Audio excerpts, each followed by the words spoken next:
The depot master didn't bother hiding his pity. "You got people to wire?" he asked, jangling his keys. "Stage don't come through again till Thursday."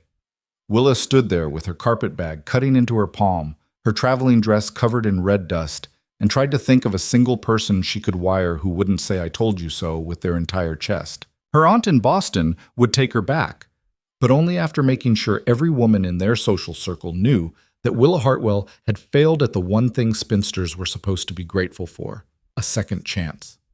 "No," she said, "no one." The depot master looked at her for a long moment.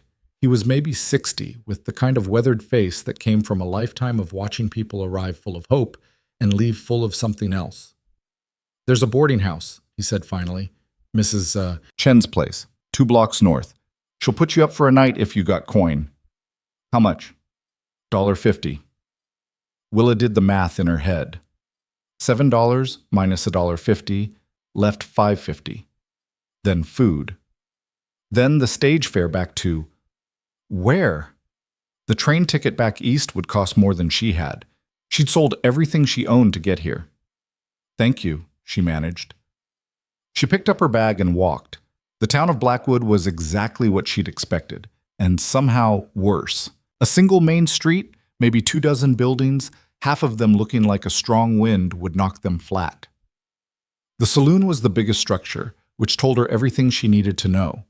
There were more horses than people, and the people she did see stopped what they were doing to stare. A woman in a faded calico dress leaned over to whisper to another. 2 men in front of the general store watched her with the kind of interest that made her skin crawl. A little girl selling flowers pointed and said something to her mother that made the mother yank her hand and hurry away. Another mail-order bride nobody wanted. Willa lifted her chin and kept walking. Mrs. Chen's boarding house was a narrow 2-story building that looked like it had been built by someone who'd heard about architecture but never actually seen it. The porch sagged. The paint had given up years ago.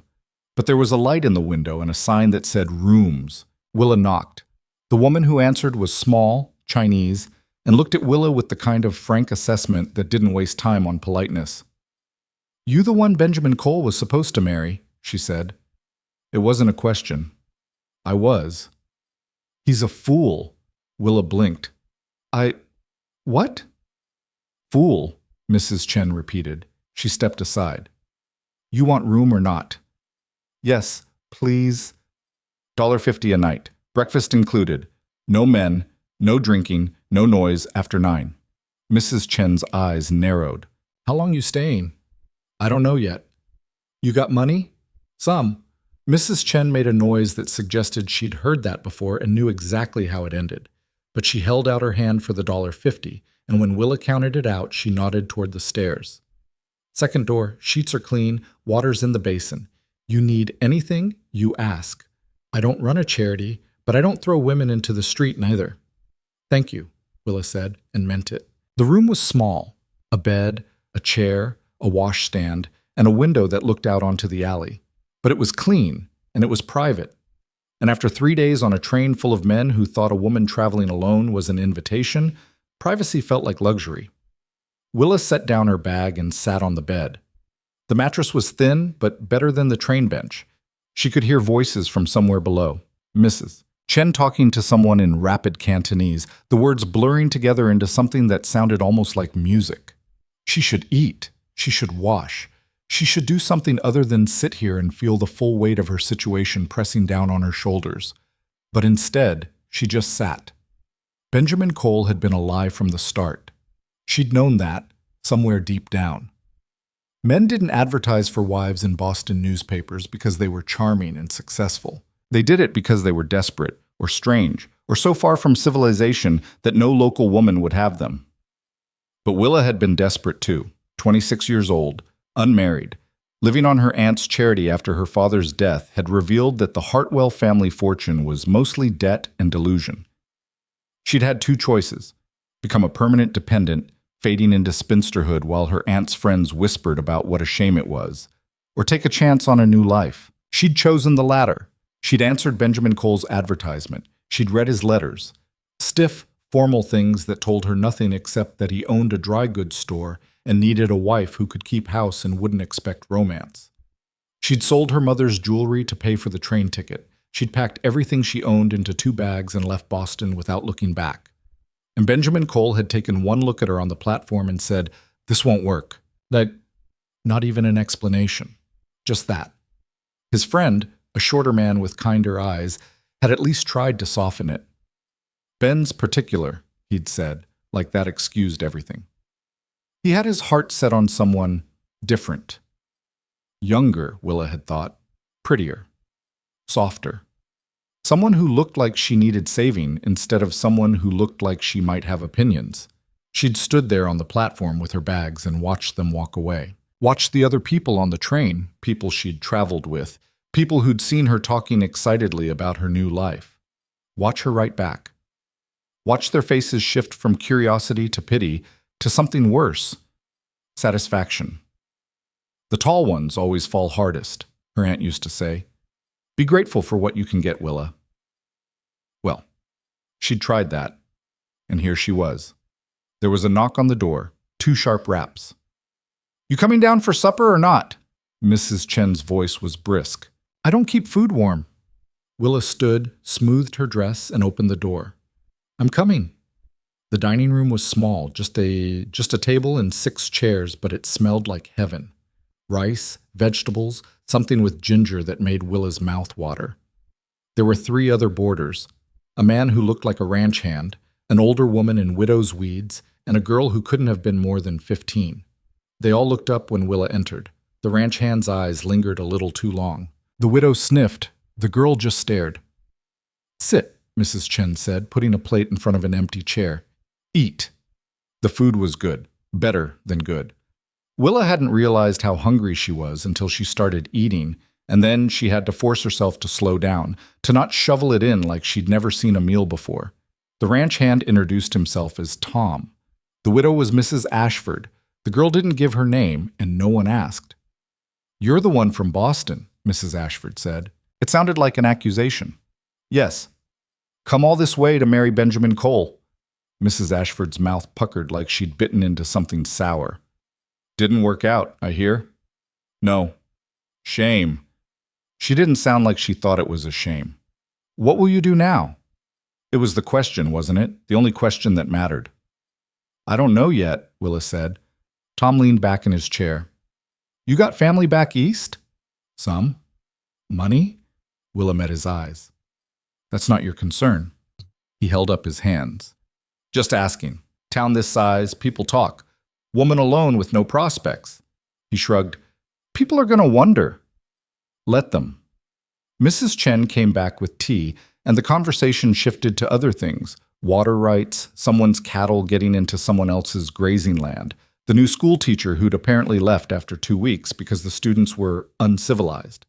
Willa ate and listened and tried to figure out what she was going to do. "Thursday," the depot master had said. The stage came through on Thursday. That gave her 5 days. 5 days to figure out if she was going back to Boston with her tail between her legs or what?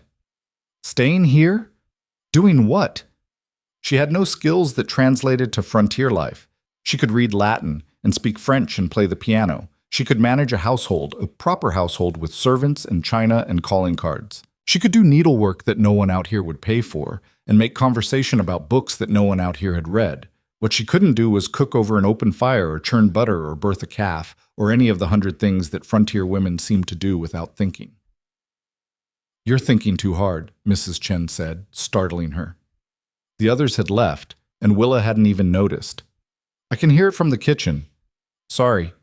"Don't be sorry. Be smart." "Mrs." Chen started clearing plates. "You got 5 days on what you paid me. After that, you work or you leave." "Work? You think I run this place myself? Girl who was helping me ran off with a cowboy last week. I need someone who can clean, cook, keep boarders from killing each other. You do that, you get room and board. Not much, but it's something." It was something. It was more than nothing. "What if I can't cook?" Willa asked. "Then you learn. You look smart enough." Mrs. Chen's expression didn't change, but there was something almost kind in her voice. "Smart women don't starve out here. They adapt."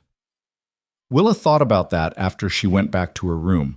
thought about it while she washed her face in the basin and changed into her nightgown and lay in bed listening to the unfamiliar sounds of Blackwood settling in for the night. Adapt. She'd adapted her whole life, adapted to her father's moods, adapted to her aunt's disapproval, adapted to the slow suffocation of being a woman with a mind and no acceptable place to use it. Maybe she could adapt to this too. The next morning, Willa woke to the sound of roosters and regret. Her body ached from the thin mattress and the days of travel. Her dress, her only good dress, was wrinkled and dusty. She had $7 minus $1.50, which left $5.50, which wouldn't last a week. She got dressed, pinned up her hair, and went downstairs. Mrs. Chen was already in the kitchen, working over a stove that looked like it predated statehood. The smell of coffee and something frying filled the air. "You cook?" Mrs. Chen asked without turning around. "Not like this." "Then you clean. Start with the front room. Sweep, dust, straighten. Boarders are pigs." Willa found a broom and got to work. It was mindless labor, the kind she'd never done before. Growing up, there had always been servants. Even in her aunt's house, there had been a maid who came in daily. But here, it was just her and the broom and the dust that seemed to multiply as soon as she swept it up. By the time she finished, her back hurt, and her hands were filthy, and she felt more accomplished than she had in years. "Good," Mrs. Chen said, inspecting the room. "Tomorrow you learn to cook. Today you go into town. Get yourself a practical dress. That thing," she gestured at Willa's traveling dress, "is useless here. I don't have money for—" "There's a woman, Sarah Mitchell, lives above the general store. She sews. Tell her Chen sent you. She'll give you a fair price." Willa wanted to argue, wanted to say she didn't take charity, didn't need help, could figure it out herself. But her aunt's voice was in her head. "Pride is expensive, Willa. More expensive than you can afford." "Thank you," she said instead.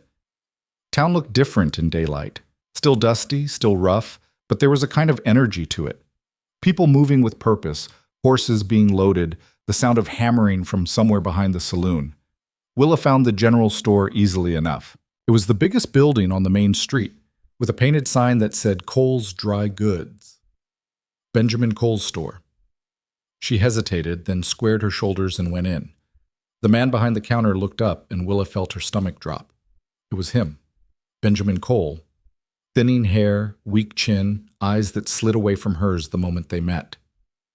"Miss Hartwell." His voice was tight. "I didn't expect—" "I'm looking for Sarah Mitchell," Willa said, cutting him off. "I was told she lives upstairs." "She does. The entrance is around back." He paused. "Look, about what happened, don't. I just want to explain—" "There's nothing to explain, Mr. Cole. You made your choice. I'm making mine." She turned toward the door, then stopped. "Out of curiosity, what was it? My height? My age? The fact that I looked you in the eye instead of simpering?" His face went red. "You're being unreasonable." "No, I'm being direct. There's a difference." She smiled, and it wasn't kind. "Enjoy your store." She left before he could respond, her heart pounding in a way that felt almost good, almost like power. The entrance to Sarah Mitchell's rooms was a narrow staircase tucked between the general store and a building that might have been a barber shop once. Willa climbed the stairs and knocked.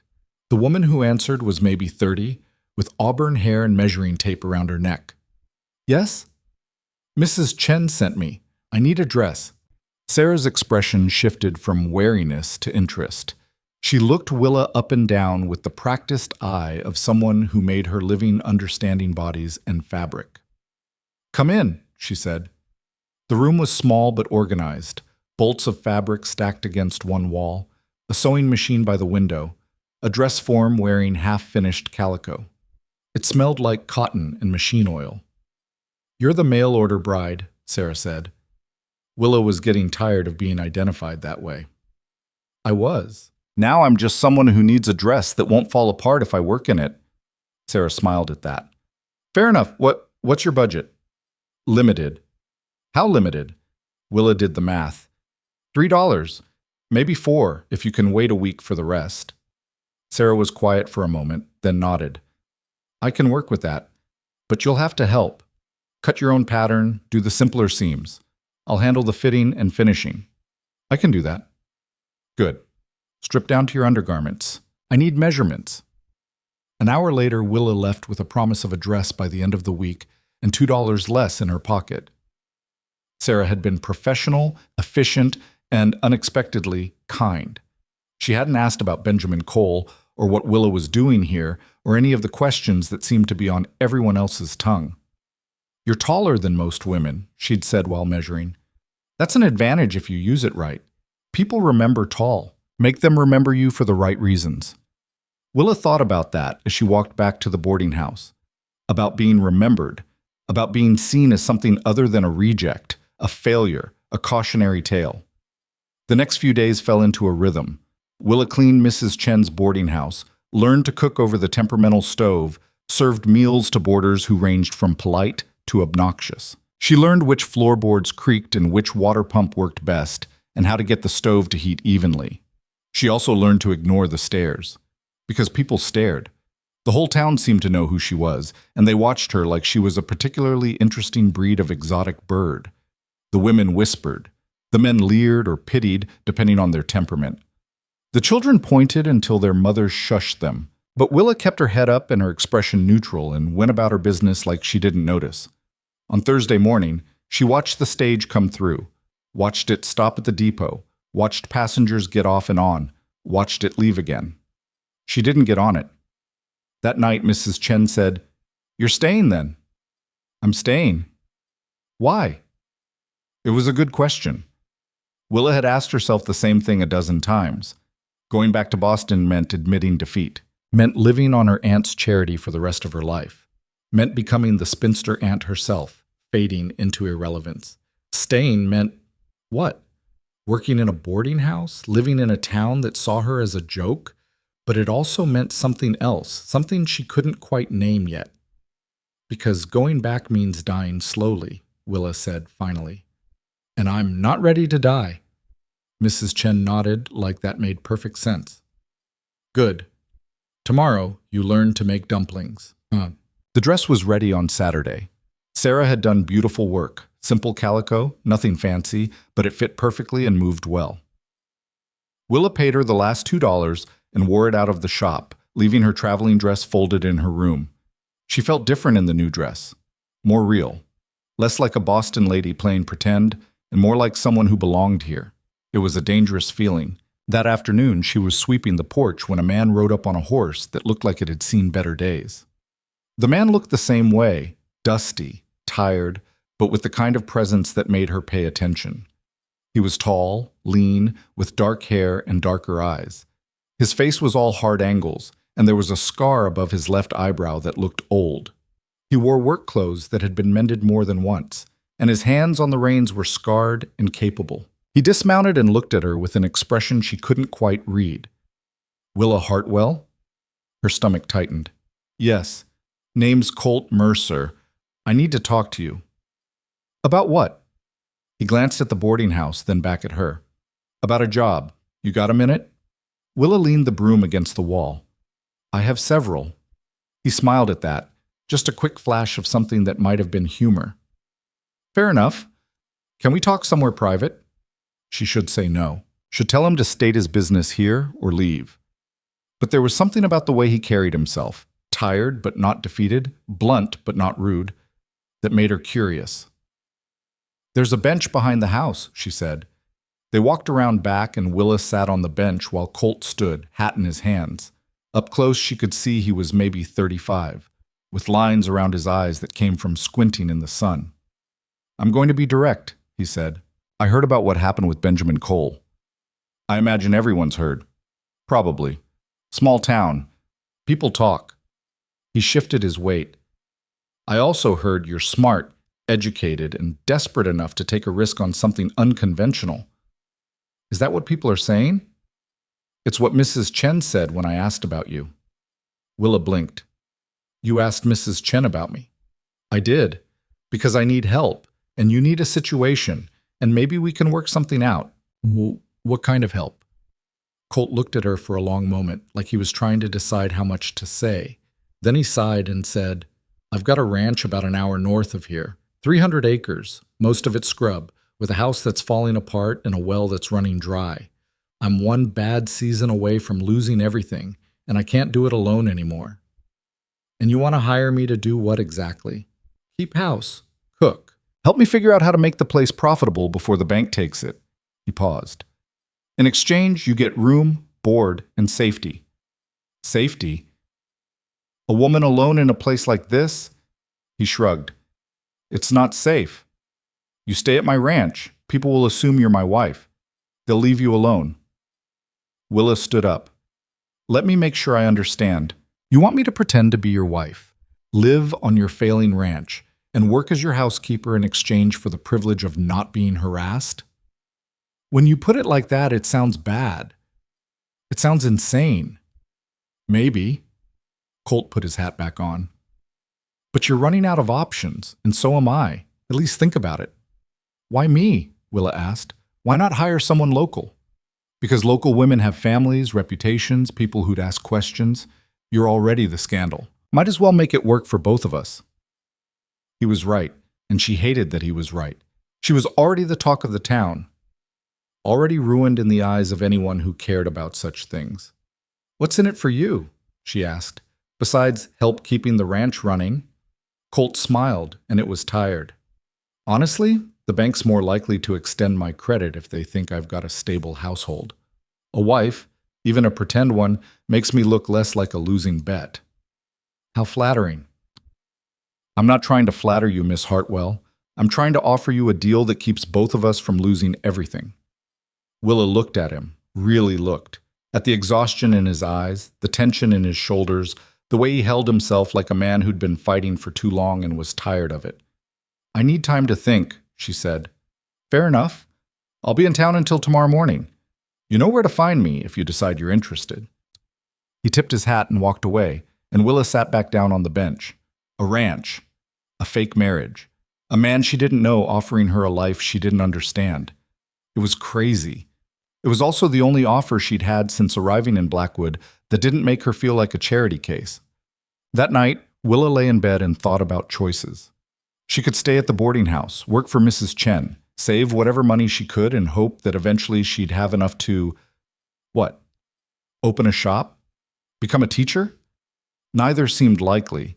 She could take Colt Mercer's offer, live on a failing ranch, pretend to be someone's wife, work herself to the bone for room and board, and the thin promise of safety. Or she could get on the next stage, go back to Boston, and spend the rest of her life being her aunt's cautionary tale.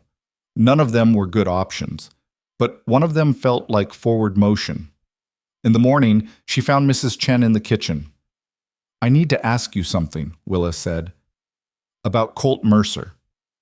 Mrs. Chen didn't look up from the bread she was kneading. Ask. Is he trustworthy? Depends on what you trust him for. Mrs. Chen punched the dough. He's not a liar, not a drunk. Works hard, keeps his word. Ranch is failing because his brother ran off with half the money and left him with all the debt. Why did you tell him about me? Because he asked, and because you both need something the other can provide. Mrs. Chen finally looked up. You think I don't know desperation when I see it? I came to this country with nothing. Built this boarding house from nothing. Sometimes nothing is the best place to start. What if it doesn't work? Then you come back and I give you your old job. But it will work if you make it work. She went back to kneading. You're tougher than you think, Willa Hartwell. Don't waste that. Willa found Colt at the saloon, drinking coffee and looking at a piece of paper covered in numbers that clearly weren't adding up the way he wanted. She sat down across from him. I'll take your offer, she said, but I have conditions. He looked up, surprise flickering across his face. Which are? First, this is business, nothing else. You need a housekeeper, I need safety and stability. That's the arrangement. Agreed. Second, if it doesn't work, if the ranch fails or this arrangement becomes unbearable, I walk away with enough money to get to the next town. How much? $20. Colt winced but nodded. Fair. Third, I want the truth. About the ranch, about the debt, about what I'm walking into. No surprises. The truth is it's bad, Colt said bluntly. The house needs work. The land needs work. I'm 3 months behind on the bank note, and I've got maybe 6 months before they foreclose. I need someone who can help me run the place while I figure out how to make it profitable. That means cooking, cleaning, and helping with whatever else needs doing. It's hard work, and I can't pay you anything beyond room and board." "What happened to your brother?" Colt's expression hardened. "He took the money our father left us and ran off to California with a woman from the saloon. Left me with the debt and the dying ranch. Haven't heard from him since." "I'm sorry." "Don't be. I learned what family's worth." He looked at her steadily. "You still want to do this?" Willa thought about Boston, about her aunt, about Benjamin Cole's face when he'd rejected her. "Yes," she said. "When do we leave?" "Tomorrow morning. Bring whatever you've got. It's not a short ride." They shook hands across the table, and Willa felt something shift in her chest. Not hope exactly, but possibility. Maybe that was enough. The ranch looked worse than Willa had imagined, and she'd imagined it pretty bad. They'd ridden for nearly 2 hours in silence, Willa on a borrowed horse that seemed to sense her inexperience and took advantage of it. Every time the mare decided to stop and eat scrub grass, Colt had to circle back and wait, while Willa tried to remember how to make the animal move forward. He never said anything, just watched with an expression that might have been patience or might have been regret. By the time the ranch came into view, Willa's thighs were screaming and her back felt like someone had been using it for target practice. She'd never spent this much time on a horse, and her body was making sure she knew it. "There it is," Colt said, and there was something in his voice that made her look at him instead of the buildings ahead. He looked tired, bone-tired, the kind of tired that came from carrying something heavy for too long with no end in sight. The house was a low adobe structure with a sagging porch and windows that looked like they hadn't been washed since statehood. The barn was in worse shape. Half the roof looked ready to collapse, and one of the doors hung at an angle that defied physics. There was a well with a bucket, a chicken coop that was mostly just wire and hope, and acres of scrubland stretching out in every direction. "This is it?" Willa asked, and immediately regretted the way it sounded. Colt's jaw tightened. "Yeah, this is it." They dismounted, and Willa's legs nearly gave out. She grabbed the saddle to steady herself, and Colt was suddenly there, hand under her elbow. "First time riding that long?" "First time riding, period," Willa admitted. "Unless you count pony rides when I was 6. He almost smiled at that. Almost. "You'll get used to it. Everything out here is about getting used to things you never thought you'd have to do." He took the horses to the barn, leaving Willa standing in the yard with her carpet bag and a growing sense that she'd made a terrible mistake. The wind picked up, carrying dust and the smell of something dead. A lizard skittered across the porch. In the distance, she could hear the sound of nothing, just endless, oppressive silence. This was supposed to be her fresh start. Her second chance, her opportunity to build something. It looked like the place opportunity came to die. Colt came back and picked up her bag without asking. "Come on, I'll show you inside." The house was dark and smelled like neglect. Colt lit a lamp, and the light revealed a single large room that served as kitchen, dining area, and living space all at once. There was a fireplace with a Dutch oven, a table with 2 chairs, a counter covered in dust, and shelves that held a random assortment of cans and jars. A door on the far wall presumably led to a bedroom. "I sleep out there," Colt said, gesturing to what looked like a lean-to attached to the side of the house. "You get the bedroom. It's not much, but it's private." Willa opened the bedroom door and found exactly what she expected: a narrow bed with a thin mattress, a chest of drawers, and a window with a cracked pane. There was a layer of dust on everything thick enough to write in. "When was the last time someone lived here?" she asked. "My mother died 3 years ago. My brother left a year after that. Been just me since." Colt set her bag on the bed. "I've been sleeping in the lean-to, using this room for storage mostly. Didn't see the point in keeping it up." "And the rest of the house?" "Same story. I eat, I sleep, I work. Everything else seemed like wasted effort when I was just trying to keep the place from going under." Willa looked around the filthy bedroom, then back at Colt. "You brought me out here to clean up after your depression?" He flinched like she'd slapped him. "I brought you out here because we made a deal. You want to back out? I'll take you to town first thing tomorrow. But if you're staying, then yeah, this place needs work. All of it. That's what I hired you for." "You didn't hire me. We have an arrangement." "Fine. That's what we arranged for. He rubbed his face, and she could see the exhaustion pulling at him. Look, I know it's bad. I know what it looks like. But I'm 3 months behind on the banknote, and if I don't turn this place around, I lose everything my father built. So yeah, I need help. And you needed a place to go. That's the deal. He was right, and Willa hated it. But she'd come this far. Turning back now would mean admitting defeat before she'd even tried. Fine, she said, but I need water, soap, and every cleaning rag you've got. This place is filthy. Something shifted in Colt's expression. Not quite relief, but close. There's a pump out back, soap's under the kitchen counter. Rags? I'll find something. He left, and Willa sat down on the dusty bed and wondered what the hell she'd gotten herself into. The rest of the day was a blur of dust and dirt, and discovering just how much work keeping house actually meant when the house hadn't been kept in years. Willa started with the bedroom, hauling out everything that didn't belong. Old tack, broken tools, a saddle that looked like mice had been using it for a nest. She swept until her arms ached, washed the floor on her hands and knees, scrubbed the window until she could actually see through it. By the time the sun started to set, she'd made a dent.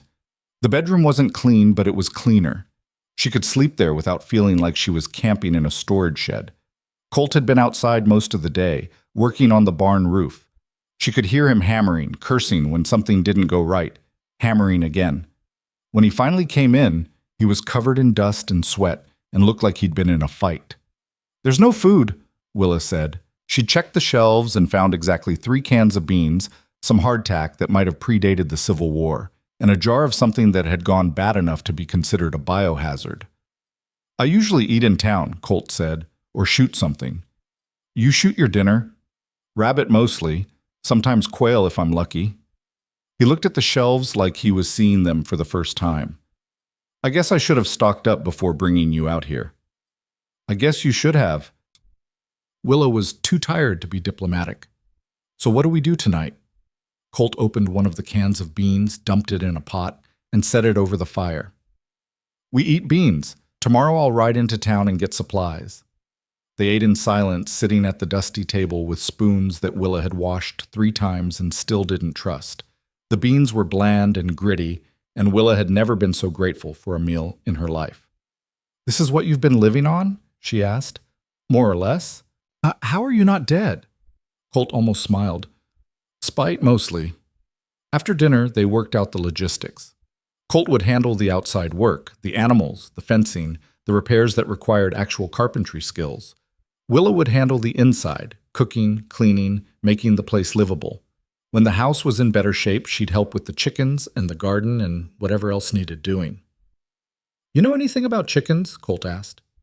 "I know they lay eggs." "That's a start. I've got 6 hens and a rooster that's mean as hell. You'll figure it out." "What about water? That pump looked like it was on its last legs." Colt's expression darkened. "The well's running low. Has been for months. I've been rationing, using it just for drinking and cooking. There's a creek about a mile north for everything else, but it's seasonal. Might dry up come summer. So we're living on a failing ranch with no water." "Now you're getting it." He stood up. "I'm going to check on the horses. You should get some sleep. Tomorrow's going to be worse." He left, and Willa sat at the table in the lamplight, listening to the sounds of the desert night. Coyotes in the distance, wind rattling the windows, the scuttle of something small moving across the roof. She'd left Boston for this, left everything she knew for a filthy ranch in the middle of nowhere with a man she barely knew and a future that looked increasingly like failure. But she'd also left a life where she had no choices, no voice, no way forward. At least here she was moving. Even if she was moving toward disaster, at least she was moving. That had to count for something. The bedroom was cold that night, and the blankets smelled like dust and mouse droppings despite her best efforts to air them out. Willa lay there in the dark, listening to unfamiliar sounds and trying not to think about everything that could go wrong. She must have slept eventually because she woke to the sound of roosters crowing and Colt moving around in the main room. The sun was just coming up, turning the desert from black to gray to pink. Willa got dressed in her new calico dress and went out to find Colt making coffee over the fire. "You're up early," she said. "This is late for me. I've already fed the horses and checked the fences." He poured coffee into 2 tin cups. "You drink it black?" "I drink it however it comes." The coffee was strong enough to strip paint, but it was hot and it was caffeinated, and that was enough. They drank in silence, and then Colt said, "I'm riding into town for supplies. Make a list of what you need." Willa found a scrap of paper and started writing. Flour, salt, sugar, lard, coffee, beans, rice, dried meat, vegetables if available, eggs, milk if it would keep, soap, more rags, a decent broom, lamp oil. The list got longer as she thought about everything the house didn't have. Colt looked at it and whistled. "This is going to cost." "You want me to cook? I need ingredients. You want me to clean? I need supplies. Unless you'd rather keep eating beans out of a can." Point taken. He folded the list and put it in his pocket. "I'll be back before dark. Don't open the door for anyone." Why would someone come all the way out here? Probably no one will, but just in case, he grabbed his hat. "There's a rifle above the door. You know how to shoot?" "No." "Then don't touch it unless you absolutely have to. And if you do have to, aim for the body, not the head. Easier target." He left before she could ask what exactly she was supposed to be shooting at, and then Willa was alone. Truly alone. The ranch stretched out around her in every direction, empty and silent except for the wind. No neighbors within shouting distance. No one to hear her if something went wrong. Just her and the chickens and the mean rooster and the endless scrubland. For a moment, panic clawed at her throat. What if Colt didn't come back? What if he'd left her here? What if something happened and she was stuck with no horse, no water, no way to get help? Then she shook herself. He'd be back. He needed her as much as she needed him. This was a partnership, even if it was a strange one. She went back inside and got to work. The kitchen was a disaster. The stove was caked with grease and ash. The counter was covered in dust and mouse droppings. The shelves were sticky with something she didn't want to identify. Willa rolled up her sleeves and started scrubbing. It was hard work, harder than anything she'd done at Mrs. Chen's boarding house. Her hands got raw from the lye soap. Her back ached from bending over the counter. But slowly, gradually, the kitchen started to look less like a health hazard and more like a place where food could theoretically be prepared. By midday, she was filthy and exhausted and starving. She ate the last of the hardtack with some questionable jerky she found in a jar, drank water from the pump that tasted like minerals and disappointment, and kept working. The main room was next. She swept the floors, washed the windows, scrubbed the table until the wood showed through the grime. She found a crate of old books in the corner, her father's, Colt had said when she asked before he left, and carefully wiped them down and arranged them on a shelf. By the time the sun started to set, the house looked almost habitable. Not good, but better. Much better. Willa was standing on the porch, watching the sky turn colors she didn't have names for, when she heard the sound of hooves. She tensed, remembering Colt's warning about not opening the door, but then she saw him riding up the path with supply bags strapped to his horse. He dismounted and looked at her, then passed her at the house visible through the open door. "You did all that today?" "Most of it. There's still plenty to do." Colt carried the supplies inside, and Willa saw his expression change as he took in the clean kitchen, the swept floors, the organized shelves. He set the bags down and just stood there for a moment. "It's been a long time since this place looked like a home," he said quietly. "It's not a home yet, but it's closer." They unpacked the supplies together. Colt had gotten everything on her list and then some. A chicken that was already plucked and wrapped, fresh vegetables that must have cost a fortune, real butter, a bag of apples. He'd also brought a newspaper, which he set on the table without comment. "This must have been expensive," Willa said. "It was. But if we're doing this, we're doing it right." He pulled out a small package wrapped in brown paper. "Got you something else." Willa unwrapped it and found a pair of work gloves, sturdy leather with reinforced palms. "Your hands looked rough this morning," Colt said, not meeting her eyes. "Figured you'd need these." It was such a small thing, such a practical thing, but something in Willa's chest tightened. "Thank you." "Don't mention it, literally. If anyone asks, we're married, remember? Husbands buy their wives gloves." "Right. The arrangement. The pretend marriage. She'd almost forgotten." That night, Willa cooked a real meal. Chicken with vegetables, biscuits from scratch, apple compote for dessert. It wasn't fancy, but it was hot and fresh and tasted like civilization. Colt ate like he'd never seen food before. He didn't say anything, just kept eating until his plate was empty, then sat back with an expression that might have been contentment. "That was good," he said finally. "It was adequate. Out here, adequate is a luxury." He stood and started clearing the table. "I'll wash. You cooked." They worked in silence, falling into a rhythm that felt almost natural. Colt washed, Willa dried, and the kitchen started to feel less like a workspace and more like a place where people actually lived. After the dishes were done, Colt pulled out the newspaper and spread it on the table. "Anything interesting?" Willa asked. "Cattlemen's Association is meeting next week. There's a drought coming, according to the weather section. And apparently some ranch up north lost 100 head to rustlers." He turned the page. "Oh, and Benjamin Cole is engaged." Willa's hand stilled on the towel. "What?" "Says here he's marrying some girl from Tucson. Mary Ann something. Wedding's in the fall. Good for him. You upset?" "Why would I be upset? He rejected me, remember?" Willa hung up the towel with more force than necessary. "I hope he's very happy with Mary Ann something from Tucson." Colt watched her for a moment, then said, "For what it's worth, he's an idiot. Because he didn't marry me. Because he let appearances matter more than sense.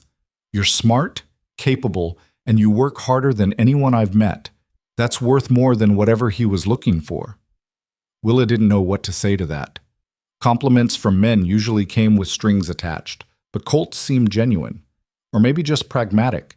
He needed her to work hard, so of course he'd value that. "I should get some sleep," she said.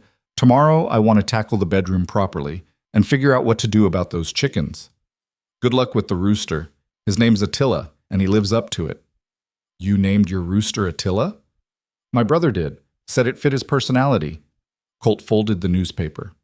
"Fair warning, he'll go for your ankles. Kick him if you have to." Willa went to bed thinking about roosters named after historical conquerors and newspaper announcements about men who didn't want her. But mostly she thought about the gloves. The fact that Colt had noticed her hands and done something about it. It was a small kindness in a place that seemed short on kindness. Maybe that was enough. The next week fell into a pattern. Willa worked on the house, transforming it piece by piece from a bachelor's neglected hovel into something livable. Colt worked on the ranch, fixing fences and shoring up the barn, and trying to coax life out of land that seemed determined to stay dead. They saw each other at meals and in passing, but mostly they worked alone. It was easier that way, less complicated. The chickens turned out to be exactly as difficult as advertised. Attila the rooster was a devil in feathers who seemed to take personal offense at Willa's existence. The first time she went into the coop to collect eggs, he came at her like she'd insulted his mother. She kicked him, not hard, just enough to make him think twice, and he retreated to a corner to plot his revenge. "You'll get used to each other," Colt said when she told him about it, "or one of us will end up in a pot. My money's on you." "For the pot or for winning?" "Yes." Despite the rooster's best efforts, Willa managed to collect eggs most days. She also figured out how to keep the hens fed and the coop relatively clean. It wasn't pleasant work, but it was necessary, and there was something satisfying about seeing the eggs pile up in the basket. One morning, about 10 days after she'd arrived, Willa was in the kitchen making bread when she heard horses approaching. Lots of horses. She went to the window and saw 3 men riding up to the house. They looked rough, unshaven, dusty, with the kind of eyes that made her nervous. Colt was out checking the fence line. She was alone. Willa remembered what he'd said about the rifle. She looked up and saw it mounted above the door, and for a moment she considered grabbing it. But she'd never fired a gun in her life, and these men would know it the second she touched it. Instead, she wiped the flour off her hands, straightened her dress, and opened the door before they could knock. "Can I help you?" she asked, making her voice as cold and unwelcoming as possible. The man in front was older, maybe 50, with a face like worn leather. "We're looking for Colt Mercer. He's not here. When will he be back?" "I couldn't say." The man's eyes narrowed. "You his wife?" Willa lifted her chin. "I am. And you are?" "Frank Bishop. I'm with the bank." He gestured to the other 2 men. "These are my associates. We need to discuss Mr. Mercer's loan." "The bank?" "Of course." "My husband isn't here," Willa said again. You'll have to come back another time. Ma'am, with all due respect, we've ridden out here specifically to see him. We're not leaving until we do. Willa was trying to figure out how to respond when she heard another horse approaching fast. Colt came riding up, and the look on his face when he saw the three men told her this was exactly as bad as she thought. He dismounted and came to stand next to her on the porch. Bishop. Mercer. We need to talk. So talk. Bishop glanced at Willa. Maybe your wife should go inside. Maybe she should hear this, Colt said, seeing as how it concerns her, too. Bishop sighed. Fine. You're 3 months behind on your payments. The bank's prepared to give you 1 more month to get current. After that, we foreclose. 1 month. That's more than generous considering the circumstances. The circumstances being that my brother stole half the ranch's operating capital and left me to clean up his mess. The bank isn't responsible for family drama, Mercer. We're responsible to our shareholders. Bishop's tone wasn't unkind, just matter of fact. You've got 30 days. Make a payment or lose the ranch. How much to get current? $300. Willa felt her stomach drop. $300 might as well have been $3,000. There was no way they could raise that kind of money in a month. I'll have it, Colt said. Will you? Bishop looked around at the struggling ranch, the patched barn, the scrubland stretching away in every direction. Because I've got to be honest, I don't see how. I'll have it, Colt repeated. Bishop shrugged. I hope you do. I really do. Your father was a good man, and I hate to see the place go under, but business is business. He tipped his hat to Willa. Ma'am, sorry to disturb your morning. They rode off, and Willa and Colt stood on the porch watching them go. $300, Willa said, in 30 days. I know. How? Colt ran a hand through his hair. I don't know yet, but I'll figure something out. We'll figure something out, Willa corrected. That's the arrangement, remember? He looked at her, and something shifted in his expression. Yeah, the arrangement. They went inside, and Willa made coffee while Colt sat at the table with his head in his hands. The bread she'd been making sat forgotten on the counter, the dough slowly deflating. Tell me everything, Willa said, setting a cup in front of him. The whole financial situation. I can't help if I don't know what we're dealing with. Colt took a long drink of coffee, then started talking. The ranch had been profitable once, back when his father was alive. But after his mother died, his father had lost interest, stopped maintaining the property, stopped rotating the grazing lands, stopped doing all the things that kept a ranch healthy. When he died 2 years ago, he'd left the ranch to Colt and his brother equally, along with enough debt that they'd had to take out a loan to pay the inheritance taxes. The plan had been to work together to turn things around, but Colt's brother Daniel had other ideas. He'd taken his half of the operating money and run off with a saloon girl, leaving Colt with full responsibility and half the resources. I've been trying to hold it together since then, Colt said, but it's like bailing out a sinking ship with a teaspoon. Every time I fix one thing, 2 more break. The well's going dry, the fences need replacing, the barn's half collapsed. I can't afford to hire help, and I can't do it all myself. What about the cattle? I've got maybe 40 head left. My father had over 200 at his peak. I sold most of them just to make the last few payments. What would it take to make this place profitable again? Colt laughed, but there was no humor in it. A miracle, or about 5 years of good weather, good prices, and no disasters, none of which seemed likely. Willa sat down across from him and pulled the newspaper over. She flipped through it until she found the livestock prices, then started doing math on the margin. If you sold all the cattle, how much would that bring in? Maybe 150, if I'm lucky, and then we'd have no stock to rebuild with. What about the horses? They're work animals. We need them. What about land? Can't sell it without paying off the loan first. And nobody wants to buy scrubland anyway. Colt watched her scribbling numbers. What are you doing? Trying to find a way out.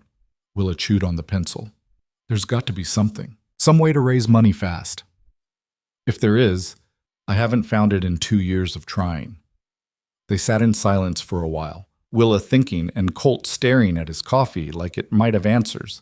Finally, Willa said, "What if we sold the eggs?" The eggs? We've got 6 hens.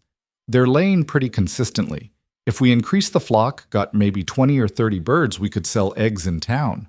Willa, eggs sell for pennies. Pennies add up. and it's better than nothing. She kept writing. What about vegetables? Could we put in a garden? The soil's not great and water's scarce. But could we? Colt rubbed his face. Maybe, if we're careful about it. Then we do that too. Eggs, vegetables, whatever else we can produce and sell. It won't be $300 in a month, but it's a start. You're talking about turning this into a farm, not a ranch. I'm talking about doing whatever it takes to not lose this place. Willa met his eyes. You brought me here to help. Let me help. Something in Colt's expression softened. All right, we'll try it your way. But I'm still selling some cattle. We need that money now, and we can rebuild the herd later if we survive. Fair enough? They spent the rest of the day making plans. Colt would take 10 head to market in town, which should bring in enough to make a partial payment to the bank. Meanwhile, Willa would start expanding the chicken operation and planning a garden. It wasn't a perfect solution, but it was something. That night, Willa lay in bed thinking about numbers and chickens and the very real possibility that this was all going to fail. But she also thought about the way Colt had looked at her when she'd said they'd figure it out together. Like maybe, just maybe, he was starting to believe they could. And maybe that was the first step. The chicken operation turned out to be more complicated than Willa had anticipated, which seemed to be the story of her life lately. She started by asking Colt where to buy more hens, and he'd looked at her like she'd asked where to buy a flying carpet. You don't buy chickens out here, he said. You trade for them. Or you raise them from chicks if you've got a broody hen, which we don't. So how do we get more chickens? There's a woman about 5 miles west, Martha Calloway. She raises birds. We could trade her something for a few laying hens. Trade her what? We don't have anything. Colt thought about it. You can sew, right? You made that dress look decent. Sarah Mitchell made the dress. I just helped. But you know how to sew. I know basic mending. Why? Martha's got 3 daughters. Girls out here grow faster than their mothers can keep up with the sewing. You offer to make them each a dress, she might trade you 6 or 8 hens for it. Willa did the math in her head. 3 dresses in exchange for 6 hens. It would take her weeks, and she'd need fabric, which cost money they didn't have. What if I offered to teach her daughters to sew instead? Willa said. Then they could make their own dresses. Colt considered this. That might work even better. Martha's practical. She'd see the value in that. So the next day, Colt took Willa to meet Martha Calloway, and Willa discovered that the frontier had a type. Martha was tall, weathered, and looked like she could wrestle a bear and come out ahead. Her 3 daughters ranged from maybe 8 to 15, all of them wild-haired and suspicious. You're the mail-order bride that nobody wanted, Martha said by way of greeting. Willa was getting really tired of being introduced that way. I'm Willa Mercer, Colt's wife. Martha's eyes flicked to Colt, then back to Willa. That right? Heard you two had some kind of arrangement. Oh, we're married, Colt said flatly. That's all anyone needs to know. If you say so. Martha crossed her arms. What brings you out here? Willa explained about the chickens and the offer to teach sewing. Martha listened with the kind of attention that suggested she was looking for the catch, because there was always a catch. Why would you do that? Martha asked when Willa finished. What's in it for you? Chickens. And honestly, I could use the company. The ranch is pretty isolated. That seemed to satisfy Martha more than any elaborate explanation would have. Loneliness was something she understood. All right, she said, you come out once a week, teach my girls to sew proper. In exchange, I'll give you 8 laying hens and a rooster that's not trying to murder anyone. But if you don't show up or you do a half-assed job, the deal's off and I want my birds back. Fair enough. They shook on it, and just like that, Willa had expanded the chicken operation. Martha loaded 8 hens and a surprisingly docile rooster into crates, and Colt tied them to his horse for the ride back. That went better than expected, Willa said as they rode home. Martha's tough, but she's fair, and she's probably glad for the help. Her husband died 2 years back, and she's been running that place alone with 3 kids. What happened to him? Kicked by a horse, died 3 days later. Colt's voice was matter-of-fact, but Willa could hear the edge underneath. Out here, death was just another fact of life. She's done well considering, better than most would. Willa thought about that. About Martha alone with 3 daughters and a farm to run, making it work through sheer force of will. It made Willa's own situation seem almost easy by comparison. When they got back to the ranch, Willa spent the rest of the afternoon getting the new chickens settled. The coop was crowded now, so Colt helped her expand it, building an additional run out of scrap wood and wire. It wasn't pretty, but it was functional. "You really think this will work?" Colt asked as they watched the chickens explore their new space. "Selling eggs? I think it's better than sitting around waiting for the bank to take everything." Fair point. That night, Willa calculated how many eggs 14 hens might produce. If each hen laid 5 eggs a week, that was 70 eggs. At 2 cents per egg in town, that was $1.40 per week, $5.60 per month. It wasn't $300. It wasn't even close. But it was something. The garden proved even more challenging than the chickens. The soil was rocky and dry, and water was scarce enough that using it to grow vegetables felt almost criminal. But Willa was determined, so she spent 3 days clearing a plot behind the house, pulling rocks and digging until her hands blistered even through the gloves Colt had given her. Colt watched her work with an expression she couldn't quite read. On the 3rd day, he came out with a shovel and started helping without saying a word. Together, they cleared a space about 20 feet by 30 feet, which felt both huge and impossibly small. "What are you planning to plant?" Colt asked, leaning on his shovel. "Whatever will grow. Beans, squash, maybe some tomatoes. Herbs, if I can manage it." "You'll need seeds." "I know. And a way to water it that doesn't drain the well. I've been thinking about that." Willa pointed to the barn roof. "What if we set up a rain barrel? Catch runoff when it rains, use that for the garden." "It doesn't rain much here." "But when it does." Colt looked at the roof, then at the garden plot, then at Willa. "It might work. We'd need a barrel and some way to channel the water. Can we afford it? Can we afford not to try?" They went to town the next day, and Willa was struck by how different it felt this time. Last time, she'd been the rejected mail-order bride, alone and humiliated.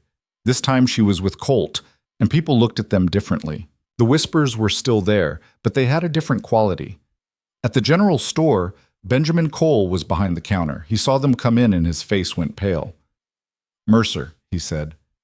"Mrs. Mercer." "Cole." Colt's voice was neutral, but Willa could feel the tension in him. "We need seeds and a rain barrel if you've got one." "I've got seeds, no rain barrels." "Where can I get one?" "Try the feed store. They might have something." Benjamin's eyes kept darting to Willa, then away. "I heard you two got married." "You heard right." "That was fast." Colt's hand tightened on the counter. "Was there something you wanted to say, Cole?" No, just making conversation." Benjamin pulled out a box of seed packets. "What kind of seeds you need?" Willa stepped forward. "Beans, squash, tomatoes, whatever grows well in poor soil with limited water." Benjamin sorted through the packets, his hands shaking slightly. "This is what I'd recommend. Plant the beans first, they'll help fix nitrogen in the soil. Squash is hardy, tomatoes are trickier but possible." "How much?" $2 for all of it. It was more than Willa had hoped to spend, but they didn't have much choice. Colt paid, and they gathered their purchases. As they were leaving, Benjamin said, "Willa, Mrs. Mercer, I just want to say—" "Don't," Willa interrupted. "Whatever you're about to say, don't. We're past it." They left, and Willa felt Colt looking at her. "You all right?" he asked. "I'm fine. He doesn't matter." "Good." They found a rain barrel at the feed store, along with some metal flashing that Colt said he could use to channel the water. The total cost was $6, which made a significant dent in what little money they had, but Colt didn't hesitate. On the way back, they stopped at Mrs. Chen's boarding house. Willa wanted to let her know she was all right and maybe get advice on the garden. Mrs. Chen took one look at Willa and said, "You look different." "Different how?" "Stronger. Less like a lost Boston lady, more like someone who knows what she's doing." "I definitely don't know what I'm doing." "None of us do, but you're doing it anyway. That's what matters." Mrs. Chen brought out tea and some kind of pastry that tasted like heaven. "How's the ranch?" Willa told her about the chickens, the garden, the bank's ultimatum. Mrs. Chen listened without interrupting, her face unreadable. "You need money fast," she said when Willa finished. "Yes. I might be able to help." Mrs. Chen disappeared into the back and returned with a small cloth bag. There's a farmer's market starting up. First Saturday of every month. People sell produce, eggs, baked goods, whatever they've got. You could set up there. I don't have anything to sell yet. Not yet. But in a few weeks, you'll have eggs. Maybe some early greens if you're lucky. And if you can bake, people will pay for decent bread out here. I can bake. Then bake. Sell the bread, sell the eggs, build up a customer base. It won't be fast money, but it's steadier than hoping for a miracle. Mrs. Chen handed her the cloth bag. Inside were several packets of herb seeds, basil, parsley, cilantro, thyme. I can't pay you for these, Willa said. I'm not asking you to. Consider it an investment. You make it work. You remember who helped you get started. Willa felt something hot behind her eyes. Thank you. Don't thank me yet. Just don't give up. They talked for another hour, Mrs. Chen giving advice on everything from keeping chickens healthy to dealing with frontier gossip. By the time Willa left, she felt like she had an ally. Not just Colt, but someone else who believed she could do this. The ride back to the ranch was quiet. Colt seemed lost in thought, and Willa was content to let him be. The desert was beautiful in the late afternoon light, all golden shadow, and for the first time since arriving in Arizona, Willa felt like maybe she could belong here. Thank you for taking me to town, she said as they approached the ranch. You're welcome. And for helping with the garden. You didn't have to. Colt glanced at her. Yeah, I did. That's the arrangement, remember? We help each other. Right. The arrangement. Something in the air between them felt different, but Willa couldn't name it. They put away the horses and unloaded the supplies, and then Colt said, I'm going to start on that rain barrel system tomorrow. You want to help or focus on the garden? I'll do the garden. The sooner we get things planted, the sooner we might have something to sell. Sounds good. That night, Willa planted herbs by lamplight in small pots she'd found in the barn.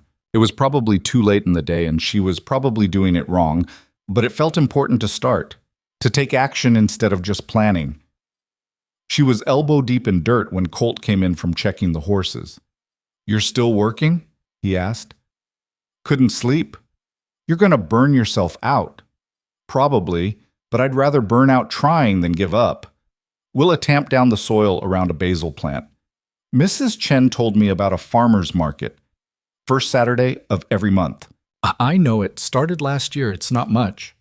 It's something. If we can sell eggs and bread, maybe some vegetables eventually, it could help. Colt sat down at the table. You really think we can make this work, don't you? I have to think that. Because if I don't, what's the point of any of this? He was quiet for a moment, then said, I haven't had hope in a long time, Willa. Not real hope, just stubborn refusal to quit. What's the difference? Hope believes things will get better. Stubbornness just doesn't want to admit defeat. Willa set down the pot and looked at him. Really looked at him. He looked exhausted, like he'd been carrying too much weight for too long. Maybe we can do both, she said. Be stubborn and hopeful. Refuse to quit and believe it'll work. Maybe. She went back to her planting, and Colt sat there watching her. After a while, he said, I'm glad you stayed. Even if this all goes to hell, I'm glad you didn't get on that stage. Me too. It was the most honest conversation they'd had since she'd arrived, and it felt like something had shifted between them. Not romance, nothing like that, but partnership. Real partnership, built on more than just mutual desperation. The next few weeks fell into a brutal routine. Willa woke before dawn to collect eggs, then worked the garden until the heat became unbearable. She'd retreat inside to bake bread, using the precious flour sparingly and learning to make the stove behave through trial and error. In the evenings, she'd help Colt with whatever needed doing, mending fences, organizing the barn, hauling water from the creek. Colt, meanwhile, worked himself nearly to death. He was up before her most mornings, checking cattle and fixing things that broke faster than he could repair them. He'd installed the rain barrel system, and it actually worked. When it rained, which it did exactly once in 2 weeks, barely enough to quarter fill the barrel. They didn't talk much during the day, too tired and focused to manage more than necessary communication. But at night, over dinner, they'd compare notes on what had worked and what had failed. 3 hens stopped laying, Willa reported one evening. I checked them over, and they seem healthy. Maybe they're molting. Possible, Or they're stressed. Did you change their feed? No, but I moved their water dish. Move it back. Chickens are creatures of habit. How do you know that? My mother kept chickens. She used to say they were smarter than my brother, but dumber than a fence post, which put them somewhere in the middle of useful. Willa laughed, and it felt good. They didn't laugh often, but when they did, it eased some of the constant tension. The first Saturday market came faster than Willa expected. She woke before dawn and collected every egg she could find, 63 in total. She'd baked 8 loaves of bread the night before, and the kitchen still smelled like yeast and flour. Colt helped her load everything into the wagon, along with a small table and some crates to display the goods. You sure about this? He asked as they headed toward town. No, but I'm doing it anyway. The market was set up in the town square, which was really just a wide spot in the road where the main street intersected with the road to the cattle pens. There were maybe a dozen vendors already there, farmers selling vegetables, a woman with preserves, a man with leather goods. Willa set up her table between a vegetable seller and someone selling dubious-looking meat pies. She arranged the eggs carefully, displayed the bread, and tried to look like she knew what she was doing. For the first hour, people walked by without stopping. They looked, whispered to each other, and kept moving. Willa felt her hope starting to crack. Maybe this was a stupid idea. Maybe nobody wanted to buy from the rejected mail-order bride turned fake wife. Maybe... How much for the bread? Willa looked up to find a woman about her age, holding a baby on her hip and looking tired in a way that seemed permanent. 15 cents a loaf, Willa said, trying to sound confident. The woman considered this. I'll take 2. And a dozen eggs. That'll be 54 cents total. The woman counted out the coins carefully, and Willa wrapped the bread and eggs in newspaper. As she handed them over, the woman said, You're Colt Mercer's wife, right? I am. I'm Alice Morrison. My husband works the Brennan Ranch north of yours. She shifted the baby to her other hip. The bread better be good. I'm spending grocery money on it. If it's not, come find me next month and I'll give you your money back. Alice smiled at that. Fair enough. After Alice left, others started coming over. A few bought eggs. An older man bought 3 loaves of bread. A woman with sharp eyes bought a dozen eggs and asked if Willa would have vegetables next month. I hope so, Willa said. I've got a garden going, but I can't promise anything yet. Well, if you get tomatoes, I'll pay good money for them. Mine all died in the heat. By midday, Willa had sold all the bread and 48 eggs. She'd made $3.96, which was more money than she'd expected and nowhere near enough to solve their problems. But it was a start. Colt found her packing up, and the look on his face told her he'd been expecting failure. You sold it all? Almost all. I've got 15 eggs left. How much did you make? Willa handed him the small bag of coins. Just under $4. Colt weighed the bag in his hand, and something shifted in his expression. That's good, Willa. That's really good. It's not enough. No, but it's something. On the way home, they talked about next month. How many loaves to bake, whether to expand the chicken flock more, what vegetables might be ready by then. The beans should be up by mid-month, Willa said. Maybe some early lettuce if I'm lucky. I could bring those. And I've got 3 steers ready to sell. That should bring in about $45 if I can get a decent price. They did the math together. Willa's market sales, Colt's cattle money, the partial payment they'd already scraped together. It still wasn't $300.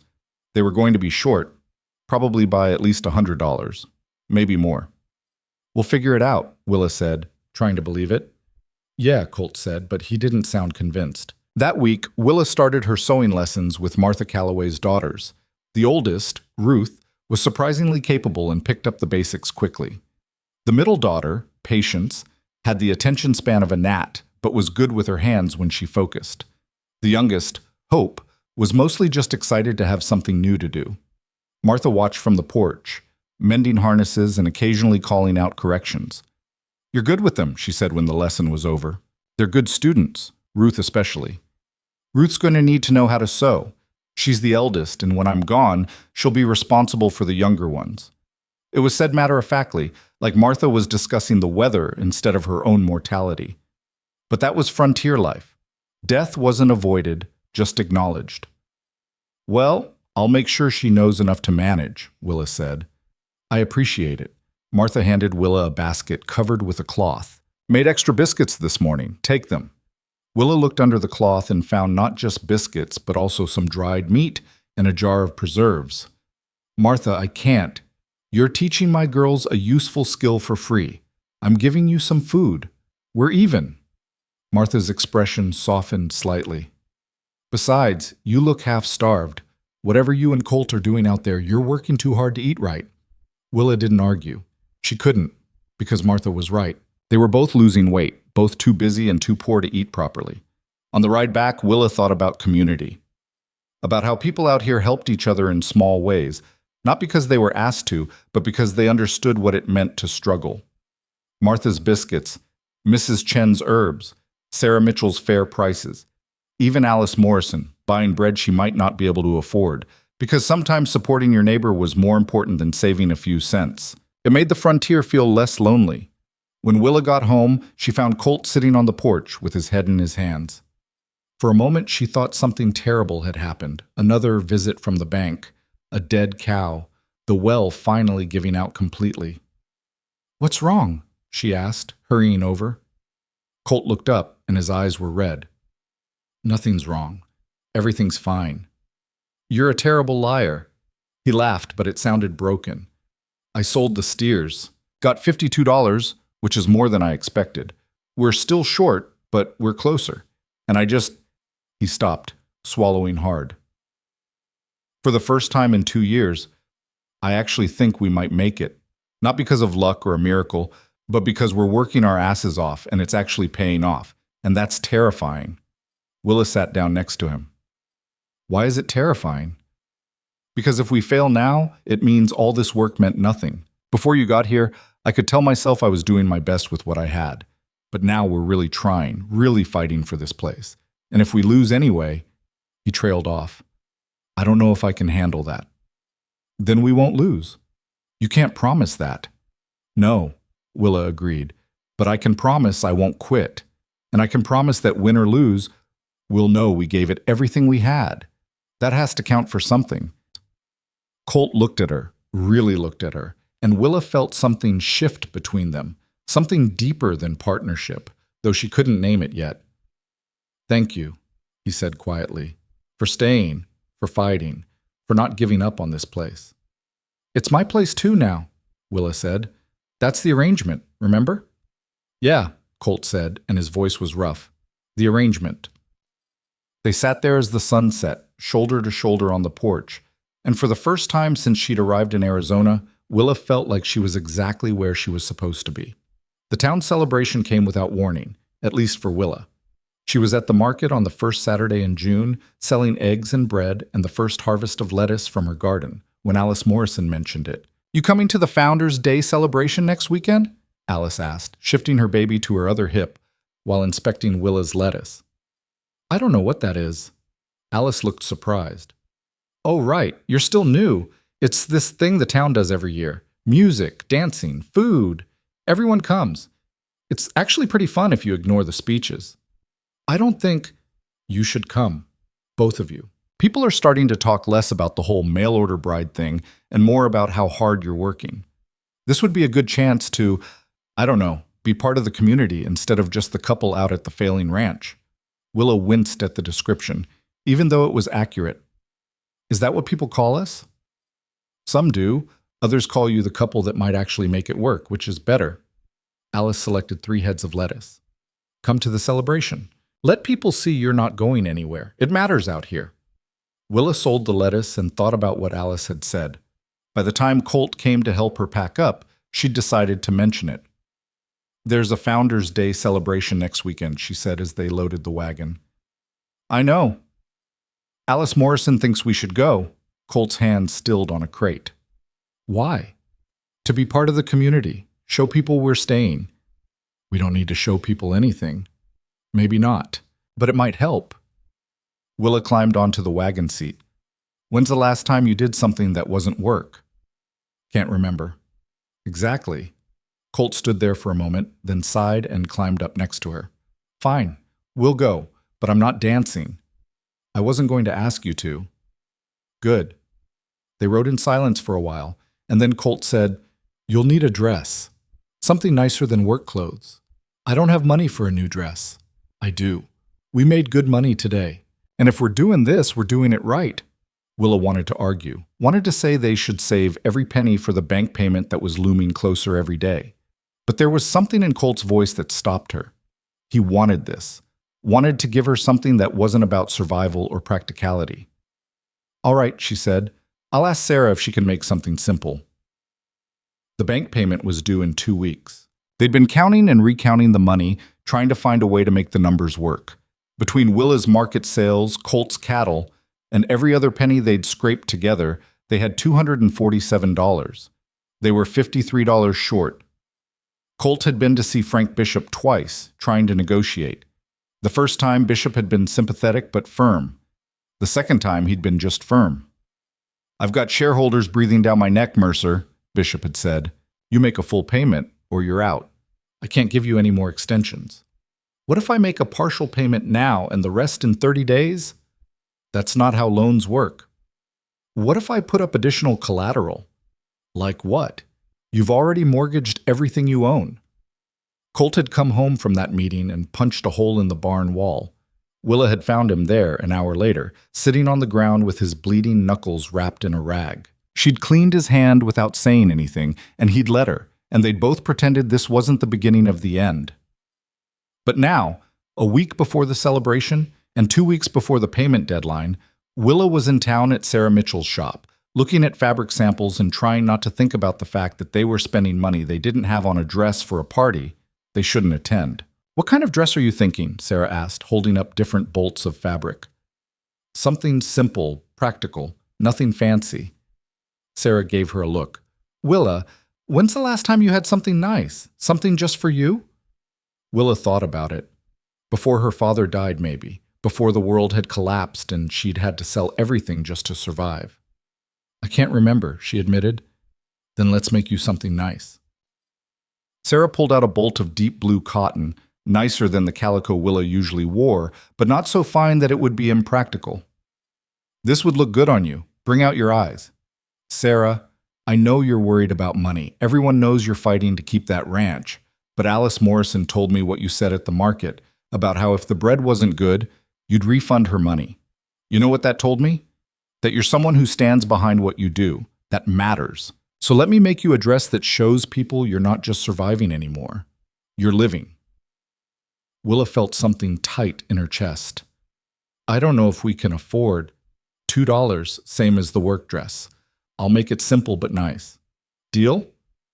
It was too generous, and they both knew it, but Willa nodded because she was tired of fighting every small kindness. "Deal." The day of the celebration arrived hot and bright. Willa put on her new dress and pinned up her hair, and when she came out of the bedroom, Colt stopped what he was doing and just stared. "What?" Willa asked, suddenly self-conscious. "Is it too much?" "No, you look nice. You don't have to sound so surprised." "I'm not surprised. I just forgot what you looked like when you weren't covered in chicken shit and garden dirt." Willa laughed despite herself. "Charming." "I try." Colt had cleaned up too, she noticed. He'd shaved, put on a shirt that didn't have any visible holes, even combed his hair. He looked almost civilized, which was saying something. They rode into town together, and Willa felt her stomach twisting with nerves. She'd been to town plenty of times for the market, but this was different. This was social. This was choosing to be part of a community that had watched her get rejected and gossiped about her arrangement with Colt. The celebration was set up in the same square as the market, but transformed. There were tables with food, a makeshift stage where some men were setting up instruments, lanterns strung between posts for when it got dark. People were already gathering, dressed in their best clothes, which ranged from genuinely nice to clearly improvised. Willa recognized some faces from the market. Alice Morrison waved from where she was sitting with her husband and baby. Martha Calloway was there with her daughters, all of them wearing dresses that actually fit, and Willa felt a small surge of pride knowing she'd taught them how to make those. Mrs. Chen was at a table selling dumplings, and when she saw Willa and Colt, she nodded approvingly. "You came," she said. "We did." "Good. Now try to look like you're enjoying yourselves. You both have faces like you're going to a funeral." Willa tried to relax, tried to smile, but it was hard when she could feel people staring. Not everyone was unkind about it. Some people seemed genuinely curious, but others looked at her and Colt with expressions that ranged from pity to judgment. "Ignore them," Colt muttered. "I'm trying." They got food. Mrs. Chen's dumplings, which were incredible, and some kind of stew that someone's wife had made, and bread that wasn't as good as Willa's, which gave her a petty sense of satisfaction. They found a spot near the edge of the crowd and ate, watching people dance and talk and celebrate. The music started, fiddles and a guitar, playing something fast and joyful. Couples moved onto the makeshift dance floor, spinning and laughing. Alice Morrison danced with her husband while someone else held the baby. Martha Calloway danced with her oldest daughter, both of them grinning. It looked like fun. It looked like the kind of normal life Willa had given up when she'd gotten on that train to Arizona. "You want to dance?" Colt asked suddenly. Willa looked at him in surprise. "You said you wouldn't dance." "I say a lot of things." He stood and held out his hand. "Come on. Might as well complete the picture of domestic bliss." "Romantic." "I'm a romantic guy. Haven't you noticed?" Willa took his hand and they moved onto the dance floor. Colt wasn't a great dancer, but he wasn't terrible either. He knew the basic steps, knew how to lead without being aggressive about it. They moved together awkwardly at first, then found a rhythm. "Where'd you learn to dance?" Willa asked. "My mother taught me. Said no son of hers was going to grow up not knowing how to dance at least adequately." "She sounds like she had high standards." "She did. Drove my father crazy, but he loved her for it." They danced through one song, then another. Other couples swirled around them, and Willa started to forget about the stares, the whispers, the constant judgment. For a few minutes, she was just a woman dancing with a man at a town celebration. Then the music ended, and Benjamin Cole was suddenly there. He looked different than he had at the depot. Older, maybe, or just more worn down. He was dressed nicely, and there was a woman next to him, young, blonde, pretty in a conventional way that Willa had never been. "Mercer," Benjamin said, his voice tight. "Mrs. Mercer." Colt's hand tightened on Willa's waist. "Cole. This is Mary Ann, my fiancée." Mary Ann smiled nervously. She looked like she wanted to be anywhere else. "Congratulations," Willa said, her voice flat. "Thank you." Benjamin's eyes were on Willa, and there was something desperate in them. "Willa, I was hoping we could talk. Privately." "No. Please, I just need 5 minutes." "I said no, Benjamin." Colt stepped forward slightly, putting himself between Willa and Benjamin. "She said no. That's the end of it." "This doesn't concern you, Mercer." "Everything concerning my wife concerns me." The music had stopped. People were watching now, not even pretending to be subtle about it. Willa could feel the weight of their attention, feel the story being written in real time. The rejected mail-order bride confronted by the man who didn't want her. "Benjamin," Mary Ann said quietly, pulling on his arm, "let's just go." But Benjamin shook her off. "No, I need to say this." He looked at Willa. "I made a mistake. When I saw you at the depot, I panicked. You weren't what I expected, and I reacted badly, but I've regretted it every day since." Willa stared at him. "You regret it?" "Yes. You're smart, capable. Everything I said I wanted in a wife. I should have given you a chance. And now you're engaged to someone else?" "That's... Mary Ann is..." Benjamin floundered. "I'm trying to apologize." "Your apology isn't wanted or needed." Willa's voice was steel. "You made your choice.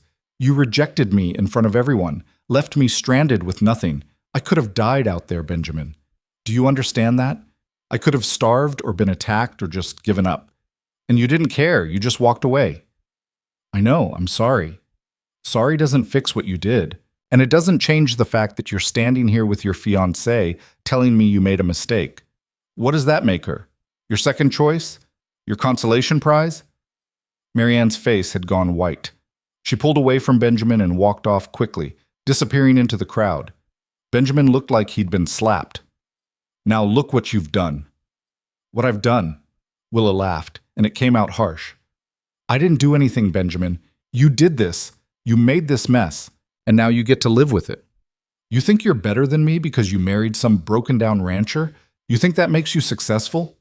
Colt moved fast. 1 second he was standing next to Willa, the next he had Benjamin by the collar, lifting him slightly off his feet. Say that again, Colt said, his voice deadly quiet. Colt, Willa said. He's not worth it. He just insulted you and me and our entire lives. He's absolutely worth it. But I'm not going to let you ruin this evening over him. Willa put a hand on Colt's arm. Let him go. For a moment, she thought Colt wouldn't. His jaw was tight, his eyes hard, and she could see the 2 years of frustration and failure looking for a target. But then he released Benjamin, shoving him backward. Stay away from my wife, Colt said. This is the only warning you get. Benjamin stumbled, caught himself, and looked at Willa with something that might have been hatred or might have been shame. Then he turned and pushed through the crowd, leaving behind a silence so thick you could cut it. Willa stood there, aware that every single person at the celebration was watching her, aware that this moment would be talked about for months, maybe years. The confrontation between the rejected bride and the man who rejected her. She could leave, could grab Colt and get out of there and never come back to one of these things again. Or she could claim this moment. Willa turned to Colt and said, loud enough for people nearby to hear, I believe they're about to start another song. Would you like to dance? Colt blinked, surprised, then a slow smile spread across his face. I would be honored, Mrs. Mercer. They moved back onto the dance floor as the music started up again. For a moment, no one else joined them. Then Alice Morrison grabbed her husband and pulled him onto the floor. Then Martha Calloway and her daughter. Then more couples, until the dance floor was full again and the celebration resumed. But Willa knew everyone was still watching them, watching her. That was brave, Colt said as they danced. That was necessary. I'm tired of being the woman he rejected. I'm tired of that being my story. So what's your story now? Willa thought about it, about the ranch and the chickens and the garden, about the market sales and the sewing lessons and the slow grinding work of building something from nothing. I'm the woman who stayed, she said. I'm the woman who chose. Colt pulled her a little closer, and Willa let him.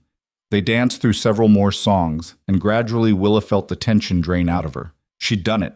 She'd faced Benjamin Cole and claimed her own narrative, and she hadn't apologized or explained or justified. She'd just been honest. When the dancing finally slowed, Colt led her off the floor, and they found a quiet spot away from the crowd. The sun was setting, painting the desert in shades of orange and red. You all right? Colt asked.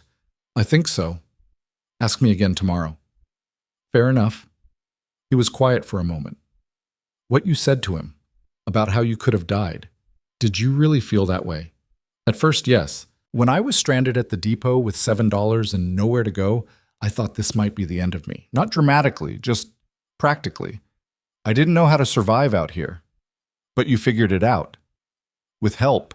Mrs. Chen gave me work. You gave me an option. I didn't do it alone. Still, you could have gone back to Boston. Going back would have been its own kind of death, just slower. Willa looked at him. I'm glad I stayed, Colt. Even with everything being hard, even with the bank breathing down our necks, I'm glad. Colt's expression was complicated. I'm glad too, more than I probably should be. What's that supposed to mean? It means this was supposed to be a business arrangement. You work, I provide shelter, we both benefit. But somewhere along the way, it stopped feeling like business. Willa's heart started beating faster. What does it feel like now? Before Colt could answer, Frank Bishop appeared, looking apologetic. Sorry to interrupt, he said. Mercer, could I have a word? Colt's whole body tensed. If this is about the payment, it's not. Well, it is, but not the way you think. Bishop glanced at Willa. Both of you should hear this. They followed him to a quieter area, away from the celebration. Bishop pulled out a piece of paper and handed it to Colt. What is this? Colt asked. An offer. From the Patterson family. They want to buy your ranch. Willa felt her stomach drop. What? They're offering $400. It's enough to pay off your loan and have a little left over. You'd have to be out in 30 days, but you'd walk away clean. No debt. Colt stared at the paper like it might bite him. The Pattersons. They've been trying to buy this land for years. They see opportunity. With the water situation in the valley getting worse, they want to consolidate holdings. Bishop's tone was carefully neutral.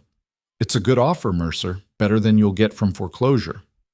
And if I don't take it, then you make your payment in 2 weeks, or the bank forecloses anyway. Either way, you're probably losing the ranch. This way, you at least get something out of it.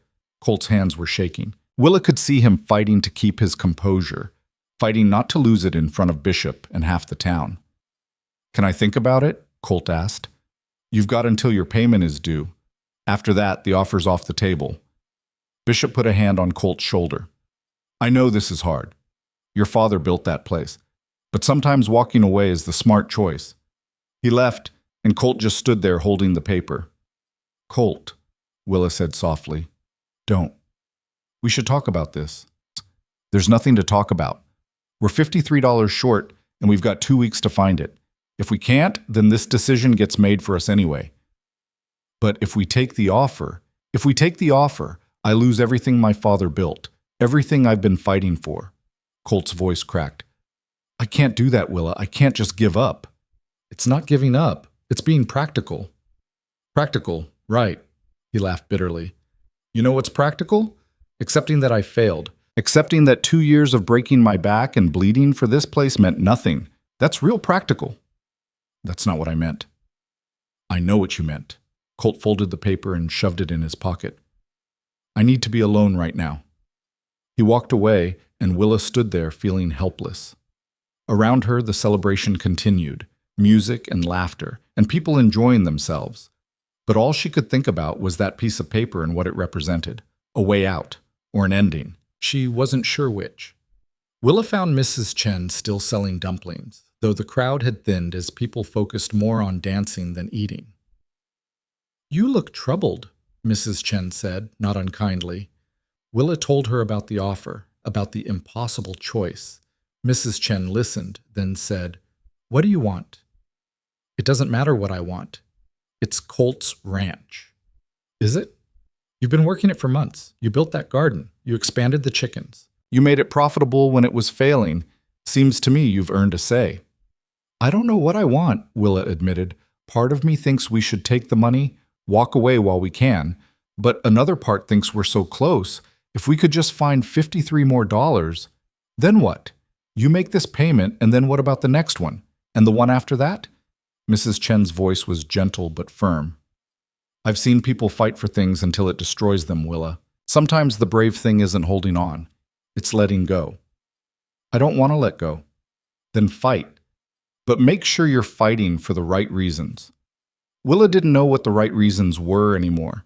She walked through the celebration, watching people dance and talk and live their lives, and tried to figure out what she was actually fighting for. The ranch? It had never really been hers. The arrangement with Colt? That was supposed to be temporary, practical, nothing more. But somewhere along the way, it had become more. The ranch had become home. The work had become purpose. And Colt had become... What had Colt become? She found him eventually, sitting alone near the edge of town, away from the lights and music. He was just staring out at the desert, that piece of paper still clutched in his hand. Willa sat down next to him without saying anything. They sat in silence for a long time. Finally, Colt said, My father used to sit right here, when things got bad, when my mother was sick, when the ranch was struggling. He'd come here and just look out at the land. I asked him once what he was looking at. He said he was remembering why he started. Why did he start? Because he wanted to build something that would last, something he could pass down. He wanted legacy. Colt's voice was rough. I'm about to lose his legacy because I couldn't make it work. You didn't lose it. Life happened. Your brother betrayed you. The drought came. These things weren't your fault. Doesn't matter whose fault it is. It's still lost. Willa took the paper from his hand and looked at it. $400. Enough to walk away clean. Enough to start over somewhere else. What if we took the money and bought land somewhere else, she asked. Somewhere with better water, better soil. We could start fresh. It wouldn't be the same. No. It would be ours. Not your father's, not your brother's. Ours. Colt looked at her, and in the dim light from the distant celebration, she could see tears in his eyes. Is that what you want? To start over with me? I think so. If you want that too. This wasn't supposed to happen, Colt said. This arrangement. You were supposed to work the ranch. I was supposed to provide shelter, and that was it. Clean. Simple. Life's not clean or simple. No, it's not. He reached out and took her hand, and Willa felt her breath catch. I don't know when it happened, but somewhere between the chickens and the garden and fighting with the bank, I stopped thinking of you as my employee or my fake wife. I started thinking of you as my partner, my actual partner. Colt, I know this complicates things. I know we said it was just business, but I need you to know that if we do this, if we take this money and start over, I want to do it as equals. Real partners, real... He stopped, swallowing hard. Real everything. Willa's heart was pounding so hard she thought it might break through her chest. Are you saying what I think you're saying? I'm saying I want this to be real. Not an arrangement. Not a convenience. Real. She should think about this. Should be practical. Should consider all the implications. Instead, she leaned forward and kissed him. It was brief, tentative, nothing like the passionate embraces in novels. But it was real, and it was theirs, and when they pulled apart, they were both smiling. So, Colt said, is that a yes? That's a yes. They sat there holding hands, watching the lights of the celebration in the distance, and Willa thought about choices, about how she'd chosen to answer Benjamin Cole's advertisement, chosen to stay when he rejected her, chosen to take Colt's offer, chosen to fight for the ranch. And now she was choosing this. Choosing Colt, choosing partnership, choosing a future that was uncertain but entirely hers. We should probably get back to the celebration, Willa said eventually. Probably. People are going to talk. People are already talking. Might as well give them something good to talk about. They walked back hand in hand, and if people noticed, if they whispered, Willa didn't care. She'd stopped caring what people thought somewhere between the depot and here. The celebration was winding down, but there was still music, still dancing. Colt pulled her onto the floor one more time, and they danced in the lamplight with the desert all around them. Tomorrow they'd have to make decisions about the ranch, about the offer, about their future. But tonight, they just danced. And for the first time since arriving in Arizona, Willa felt like she was exactly where she belonged. The morning after the celebration, Willa woke to find Colt already gone. She dressed quickly and found him in the barn, staring at the Patterson offer like it might spontaneously change into something easier to accept. You didn't sleep, she said. Couldn't. He looked exhausted, his eyes red-rimmed. I keep doing the math. No matter how I work it, we're still short. And even if we somehow scrape together $53 in 2 weeks, that just gets us current. It doesn't fix the well or the fences or any of the other 100 things falling apart. Willa sat down on a hay bale. So what are you thinking? I'm thinking maybe Mrs. Chen was right. Maybe the brave thing is letting go. He folded the paper carefully. But I keep thinking about my father, about how hard he worked to build this place. Feels like betrayal to just sell it. Your father's dead, Colt. He doesn't care anymore what happens to this land. Came out harsher than she'd intended, and Colt flinched. But Willa pressed on, because someone had to say it. I'm sorry, but it's true. You've been killing yourself for 2 years trying to honor a dead man's dream. But what about your dream? What do you actually want? I don't know anymore. Yes, you do. You're just afraid to admit it. Colt was quiet for a long time. Then he said, I want to stop failing. I want to wake up in the morning and not feel like I'm drowning. I want to build something that's actually mine, not something I inherited along with all its debts and ghosts. He looked at her. And I want to do it with you, for real this time. Then we take the offer. Just like that? Just like that. We take the $400, we pay off the bank, and we use what's left to start over somewhere else, somewhere with water and decent soil and a fighting chance. What about the ranch? The house? Everything here? It's just a place, Colt. What makes it matter is the people in it. And if we're both miserable here, if we're both working ourselves to death just to stay afloat, then what's the point? Colt scrubbed his hands over his face. I need to think about it. You've got 2 weeks. I know. But Willa could see the decision forming in his eyes, and she knew which way he was leaning. The next few days were strange. They continued working the ranch, collecting eggs and tending the garden and doing all the things they'd been doing. But there was a sense of impermanence now, like they were caretaking someone else's property instead of fighting for their own. Willa went to her sewing lesson with Martha's daughters, and Ruth noticed immediately that something was different. "You look sad," Ruth said. Her needle paused over a hem. "Just tired." "My mama says you and Mr. Mercer might sell the ranch." Willa shouldn't have been surprised that word had spread. Nothing stayed secret in a town this small. "We're thinking about it," she admitted. "Where would you go?" "I don't know yet. Somewhere with better land, maybe." Ruth went back to her sewing, but after a moment she said, "I hope you don't go too far. You're the best teacher I've had." Something in Willa's chest tightened.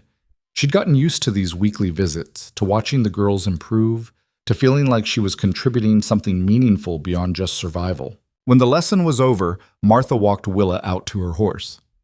"You're really selling?" Martha asked bluntly. "Probably. We can't make the payment, and there's an offer on the table." Martha nodded slowly. "Can't say I blame you. That ranch has been cursed since Colt's father died. Sometimes a place just doesn't want to thrive." She paused. "But I'll miss having you close by. You're good people, Willa Mercer. Don't let anyone tell you different." Willa rode home with tears in her eyes, surprised by how much it hurt to leave people she'd only known a few months. But that was the thing about frontier life. Bonds formed fast because everyone needed each other to survive. That Saturday's market was bittersweet.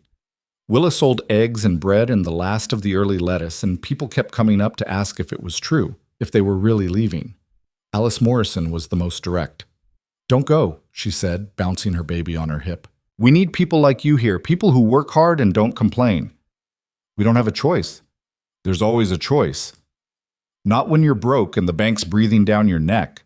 Alice looked like she wanted to argue, but her husband came over and pulled her away, whispering something about not making it harder. Willa packed up early and found Colt waiting by the wagon. He'd been to see Frank Bishop. "I told him we'd take the offer," Colt said. "Papers are being drawn up. We've got 30 days to clear out." Willa nodded. She'd known this was coming, but hearing it made it real in a way it hadn't been before.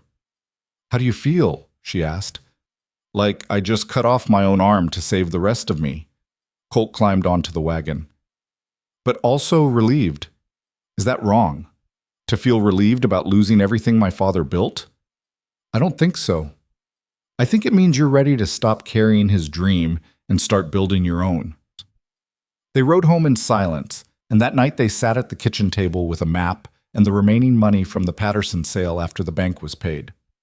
$108.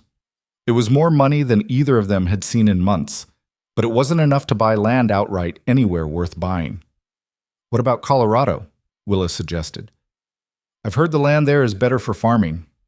"Too cold. And too many people already staking claims." "California?" "Expensive, and I don't trust the water rights situation." They went through option after option, each one presenting new problems. Too far, too expensive, too risky, too settled. Finally, Willa pushed the map away in frustration. "There's nowhere, is there? Nowhere we can afford that's worth buying." "There's always somewhere. We just have to be willing to take a risk." "Haven't we taken enough risks?" Colt reached across the table and took her hand. "Not together. Not like this. Everything before was survival. This is different. This is choosing our future." "I'm scared," Willa admitted. "What if we fail again?" "Then we fail together. But at least we'll fail doing something we chose, not something we inherited." The next morning, Colt rode out early without telling Willa where he was going. He came back at sunset with a man she'd never seen before, older, weathered, with the kind of face that had seen everything and been surprised by none of it. "Willa, this is Henry Greaves," Colt said. "He's a land agent. I asked him to look into some options for us." Henry shook her hand with a grip that was firm, but not aggressive. "Mrs. Mercer, your husband tells me you're looking for farmland, something with water and potential." "That's right, but our budget is limited." "Most people's is. That's why I brought options." Henry spread out a different map, this one marked with several circled areas. "I've got 3 properties that might work. One's in New Mexico, near the Pecos River. Good water, decent soil, but it's remote. 200 acres for $90. "What's wrong with it?" Willa asked, because there was always something wrong. "Previous owner died of cholera. People think the land's cursed. It's not. But superstition is expensive for buyers and cheap for sellers. What else? There's a place in Northern California, near Sacramento. Smaller, only 80 acres, but it's close to town and the rail line. Problem is, it floods in spring.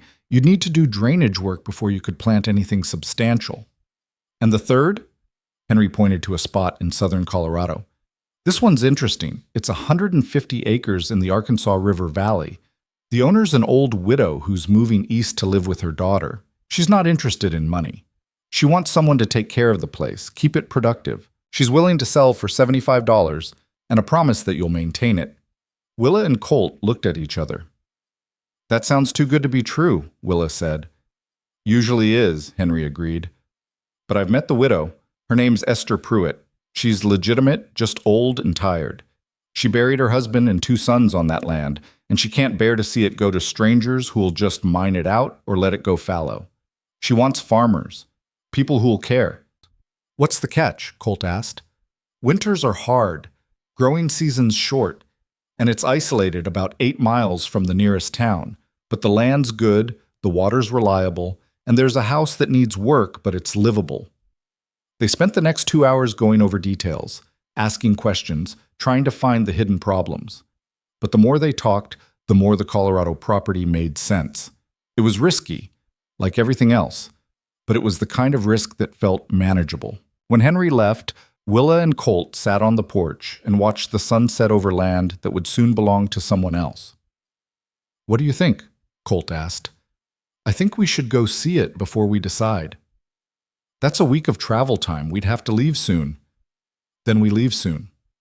They made the trip in 9 days, pushing hard through desert and mountain terrain that made Arizona look hospitable. Willa had never traveled this much or this far, and by the time they reached the Arkansas River Valley, every part of her hurt. But then she saw the land, and something in her chest loosened. It was beautiful. Not in the dramatic way of Arizona's desert, but in a quieter, gentler way. Rolling hills covered in grass, cottonwood trees along the river, mountains in the distance. The house was small and needed work, but it was solid. The barn was in better shape than the one they were leaving, and when Willa tested the well, the water came up clear and cold. Esther Pruitt was everything Henry had promised, a tiny woman with white hair and sharp eyes who looked at them like she was assessing their souls. You married? She asked bluntly. Yes, ma'am, Colt said. How long? Colt and Willa exchanged glances. Technically about 3 months, Willa said. But it's complicated. Everything's complicated. You love each other? It was Willa who answered. Yes. Esther nodded like that settled something. Good. This land needs people who care about more than profit. My husband and I built this place with nothing but love and stubbornness. I want it to go to people who understand that. She showed them around, pointing out where her sons were buried, where her husband had planted his first crop, where she'd had her garden. Every inch of the land had a story, and Willa could see the weight of those stories in Esther's eyes. Why are you really selling? Willa asked when they were alone. Esther looked at her for a long moment. Because I'm 83 years old, and I'm tired. I've buried everyone I loved here. This place is full of ghosts, and I can't live with them anymore.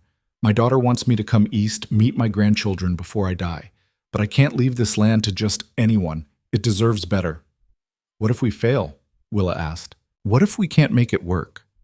Then you fail trying to build something, not trying to maintain someone else's legacy. That's all anyone can ask. Esther put a hand on Willa's arm. You remind me of myself at your age. Stubborn, smart, scared, but pretending not to be. You'll do fine here. The land will teach you what you need to know. They left the next morning with a signed agreement and $75 less in their pockets. The ride back to Arizona felt different, lighter, somehow, even though they were heading back to pack up and leave everything they'd built over the past months. When they got back to the ranch, there were 3 days left before the Patterson family took possession. Willa spent those days packing what little they owned and saying goodbye to the people who'd become important. Mrs. Chen cried, which surprised Willa because Mrs. Chen never cried. You come back and visit, Mrs. Chen said fiercely, or I'll find you and drag you back. I promise. Sarah Mitchell gave her fabric scraps and sewing supplies. For when you get settled, every woman needs a decent sewing kit. Martha Calloway and her daughters came by with a basket of food for the journey. Ruth hugged Willa tightly and whispered, "Thank you for teaching me." Even Alice Morrison rode out to say goodbye, baby and all. "You better write. I want to hear how it goes." The hardest goodbye was to the ranch itself. On their last morning, Willa walked through the house one final time. The kitchen she'd scrubbed until it shone. The bedroom that had gone from storage space to her private sanctuary. The garden she'd built from nothing. She found Colt in the barn, running his hand over the workbench his father had built. "You ready?" she asked. "No, but I don't think I'll ever be ready, so we might as well go anyway." They loaded the wagon with their possessions: clothes, tools, seeds from the garden, the books that had belonged to Colt's father, Willa's sewing kit. It all fit in one wagon with room to spare, which said something about how little they actually owned. The chickens went to Martha Calloway, who promised to take good care of them. Attila the rooster went with them, because Colt said if they were starting fresh, they needed at least one familiar asshole to keep them grounded. They left just after dawn, before anyone could come by and make it harder. Willa looked back once as they crested the hill, seeing the ranch growing smaller in the distance. "Regrets?" Colt asked. "Some, but not enough to turn around."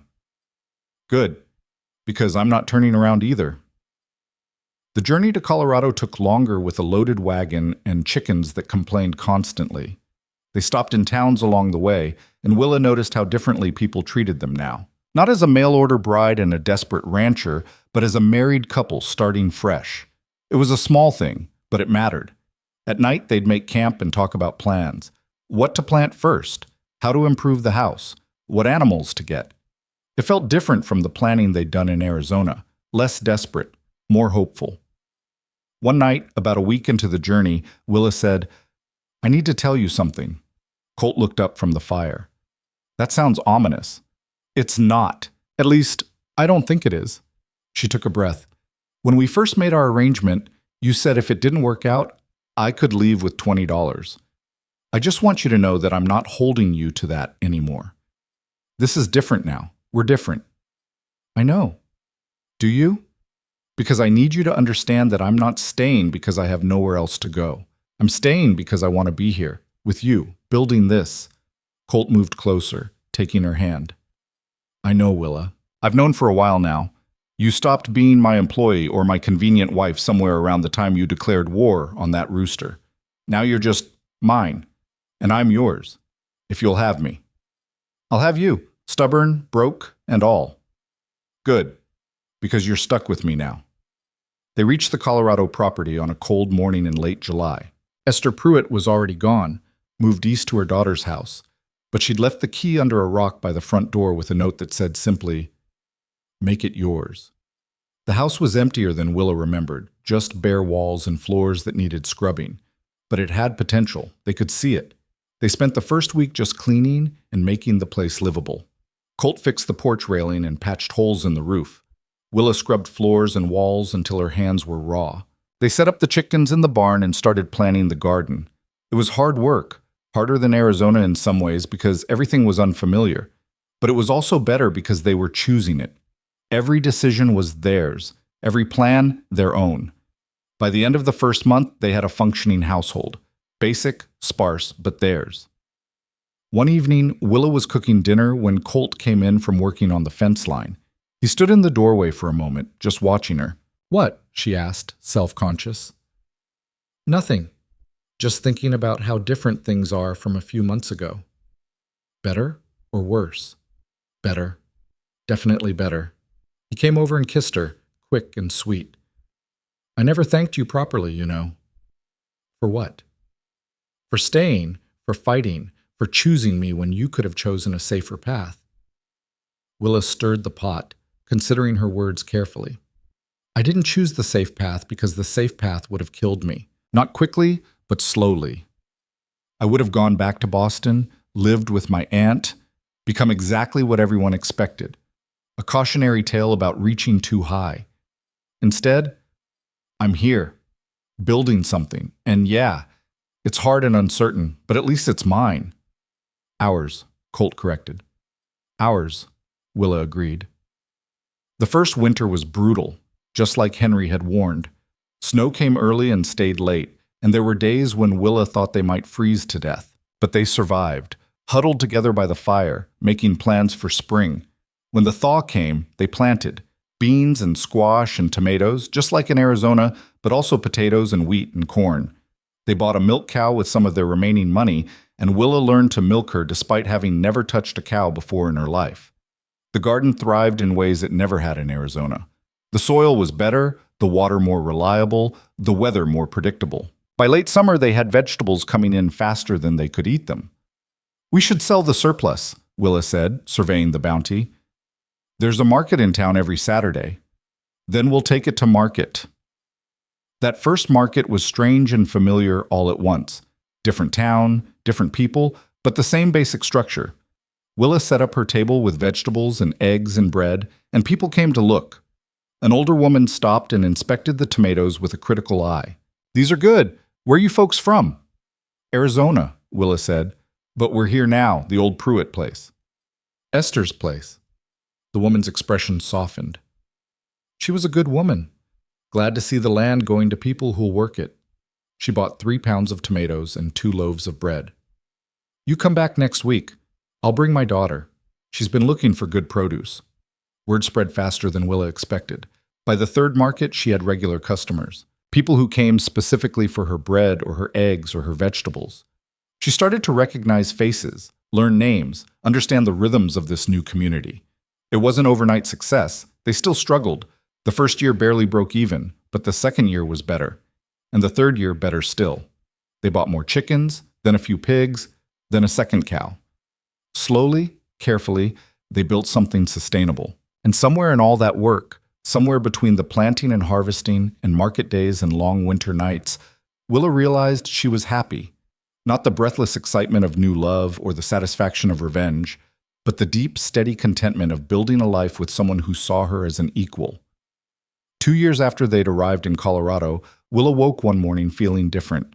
She lay in bed, trying to figure out what had changed, and then realized with a start what it was. She told Colt that evening over dinner, just stating it plainly because there was no good way to ease into it. "I'm pregnant." Colt dropped his fork. "You're what?" "Pregnant. About 3 months, I think. Maybe 4. He just stared at her for a long moment, and Willa couldn't read his expression. Panic? Joy? Terror? Then he started laughing, not hysterical laughter, but the deep, genuine kind that came from a place of pure feeling. "We're having a baby," he said, like he couldn't quite believe it. "We're having a baby," Willa confirmed. Colt came around the table and pulled her into his arms. "We're having a baby." The pregnancy was hard. Willa was sick for months, could barely keep food down, worked the garden between bouts of nausea. But she refused to slow down, refused to be coddled. This was her life, her choice, and she was going to live it fully. The baby came in early spring, during a late snowstorm that made getting to town for a doctor impossible. Martha Calloway had written to say she was moving to Colorado to be closer to her daughter Ruth, who'd married a local boy. By sheer luck, Martha had arrived just 2 weeks before Willa went into labor. Martha delivered the baby with the same no-nonsense efficiency she brought to everything else. "Push when I tell you, breathe when I tell you, and don't bite your husband no matter how much you want to." The labor was long and painful, and there were moments when Willa thought she might die. But then there was a cry, sharp and angry, and Martha was placing a baby in her arms. "It's a girl," Martha said, "healthy and mad about being born. She'll fit right in." Willa looked down at her daughter, their daughter, and felt something shift inside her. This tiny, squalling thing was theirs, the product of choice and work and love that had started as convenience and become everything. "What should we name her?" Colt asked, his voice rough with emotion. Willa thought about it, about all the women who'd helped her along the way, Mrs. Chen and Martha and Sarah and Alice, about Esther Pruitt, who'd given them this land, about her own mother, gone too long to remember clearly. "Hope," she said. "We'll name her Hope." Because that's what she was. Hope that they could build something lasting. Hope that their choices mattered. Hope that 2 broken people could make something whole together. Colt kissed Willa's forehead, then the baby's. "Hope Mercer." "I like it." The years that followed weren't easy. Farming never was. There were droughts and floods and crop failures and all the other disasters that came with depending on land and weather, but there were also good years, years when the harvest was abundant and the market prices were high, and they could save money instead of just surviving. They added on to the house, built a proper barn, expanded the garden into a full farm. Hope grew from a squalling infant into a sturdy toddler who followed Willa around the garden, trying to help in ways that were more hindrance than help, but were endearing all the same. On Hope's third birthday, Willa stood in the doorway of their home, watching Colt teach their daughter how to collect eggs without getting pecked by Attila's successor, and thought about how far they'd come. From that dusty depot in Blackwood, from the failing ranch, from desperation and rejection and the very real possibility of failure, to this, to a home they'd built together, to land that was theirs, to a child who would grow up knowing she was wanted and loved and the product of choice, not obligation. Martha came by that afternoon with a cake she'd baked. She was older now, grayer, but still sharp as ever. 3 years old, she said, watching Hope chase chickens. Hard to believe. Everything's hard to believe sometimes, Willa said. Sometimes I wake up and think I'm still in Boston, or still at Mrs. Chen's boarding house, or still fighting to save a ranch that was never going to survive. But you're not. No, I'm here. Martha looked at her carefully. You happy, Willa? It was a simple question, but Willa took her time answering, because happiness wasn't simple. It wasn't the absence of struggle or the presence of wealth. It was something quieter, deeper. Yeah, she said finally, I'm happy. Not because everything's perfect or easy, but because this life is mine. I chose it, and that makes all the difference. That night, after Hope was asleep and the house was quiet, Willa and Colt sat on the porch watching the stars. The Colorado sky was different from Arizona's, clearer somehow, colder, but no less beautiful. Do you ever think about the ranch? Willa asked. About what we left behind? Sometimes, but mostly I think about what we built instead. Do you regret selling? Colt was quiet for a moment. No. I regret that I had to. I regret that my father's dream died. But I don't regret choosing our future over his past. He took her hand. You taught me that. That legacy isn't about preserving what was. It's about building what could be. I didn't teach you that. You figured it out yourself. Maybe, but you made it possible. They sat in comfortable silence, and Willa thought about beginnings and endings, about how her story could have ended so many different ways, crawling back to Boston in defeat, dying alone in Arizona, giving up when things got hard. But instead, her story had led here, to a cold porch in Colorado, to a man who'd become her partner in every sense of the word, to a daughter sleeping peacefully inside, to land that was theirs and a future they were building together. It wasn't the life she'd imagined when she'd answered Benjamin Cole's advertisement. It was better, because it was real, and it was hard, and it was completely, entirely hers. Thank you, Colt said quietly. For what? For getting on that train, for staying when I gave you an out, for choosing this life even when it was crazy to choose it. Willa squeezed his hand. Thank you for being crazy enough to offer it.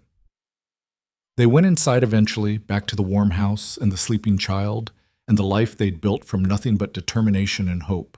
And if there were still challenges ahead, and there would always be challenges, at least they'd face them together. Because that was the thing about survival, Willa had learned. It wasn't about being strong enough to stand alone. It was about being brave enough to choose partnership, to ask for help, to build something bigger than yourself. She'd been abandoned at a dusty depot with $7 and no prospects. She'd been rejected, humiliated, left to figure out survival on her own. But she hadn't just survived. She'd built a life. She'd chosen love over safety, risk over certainty, partnership over independence.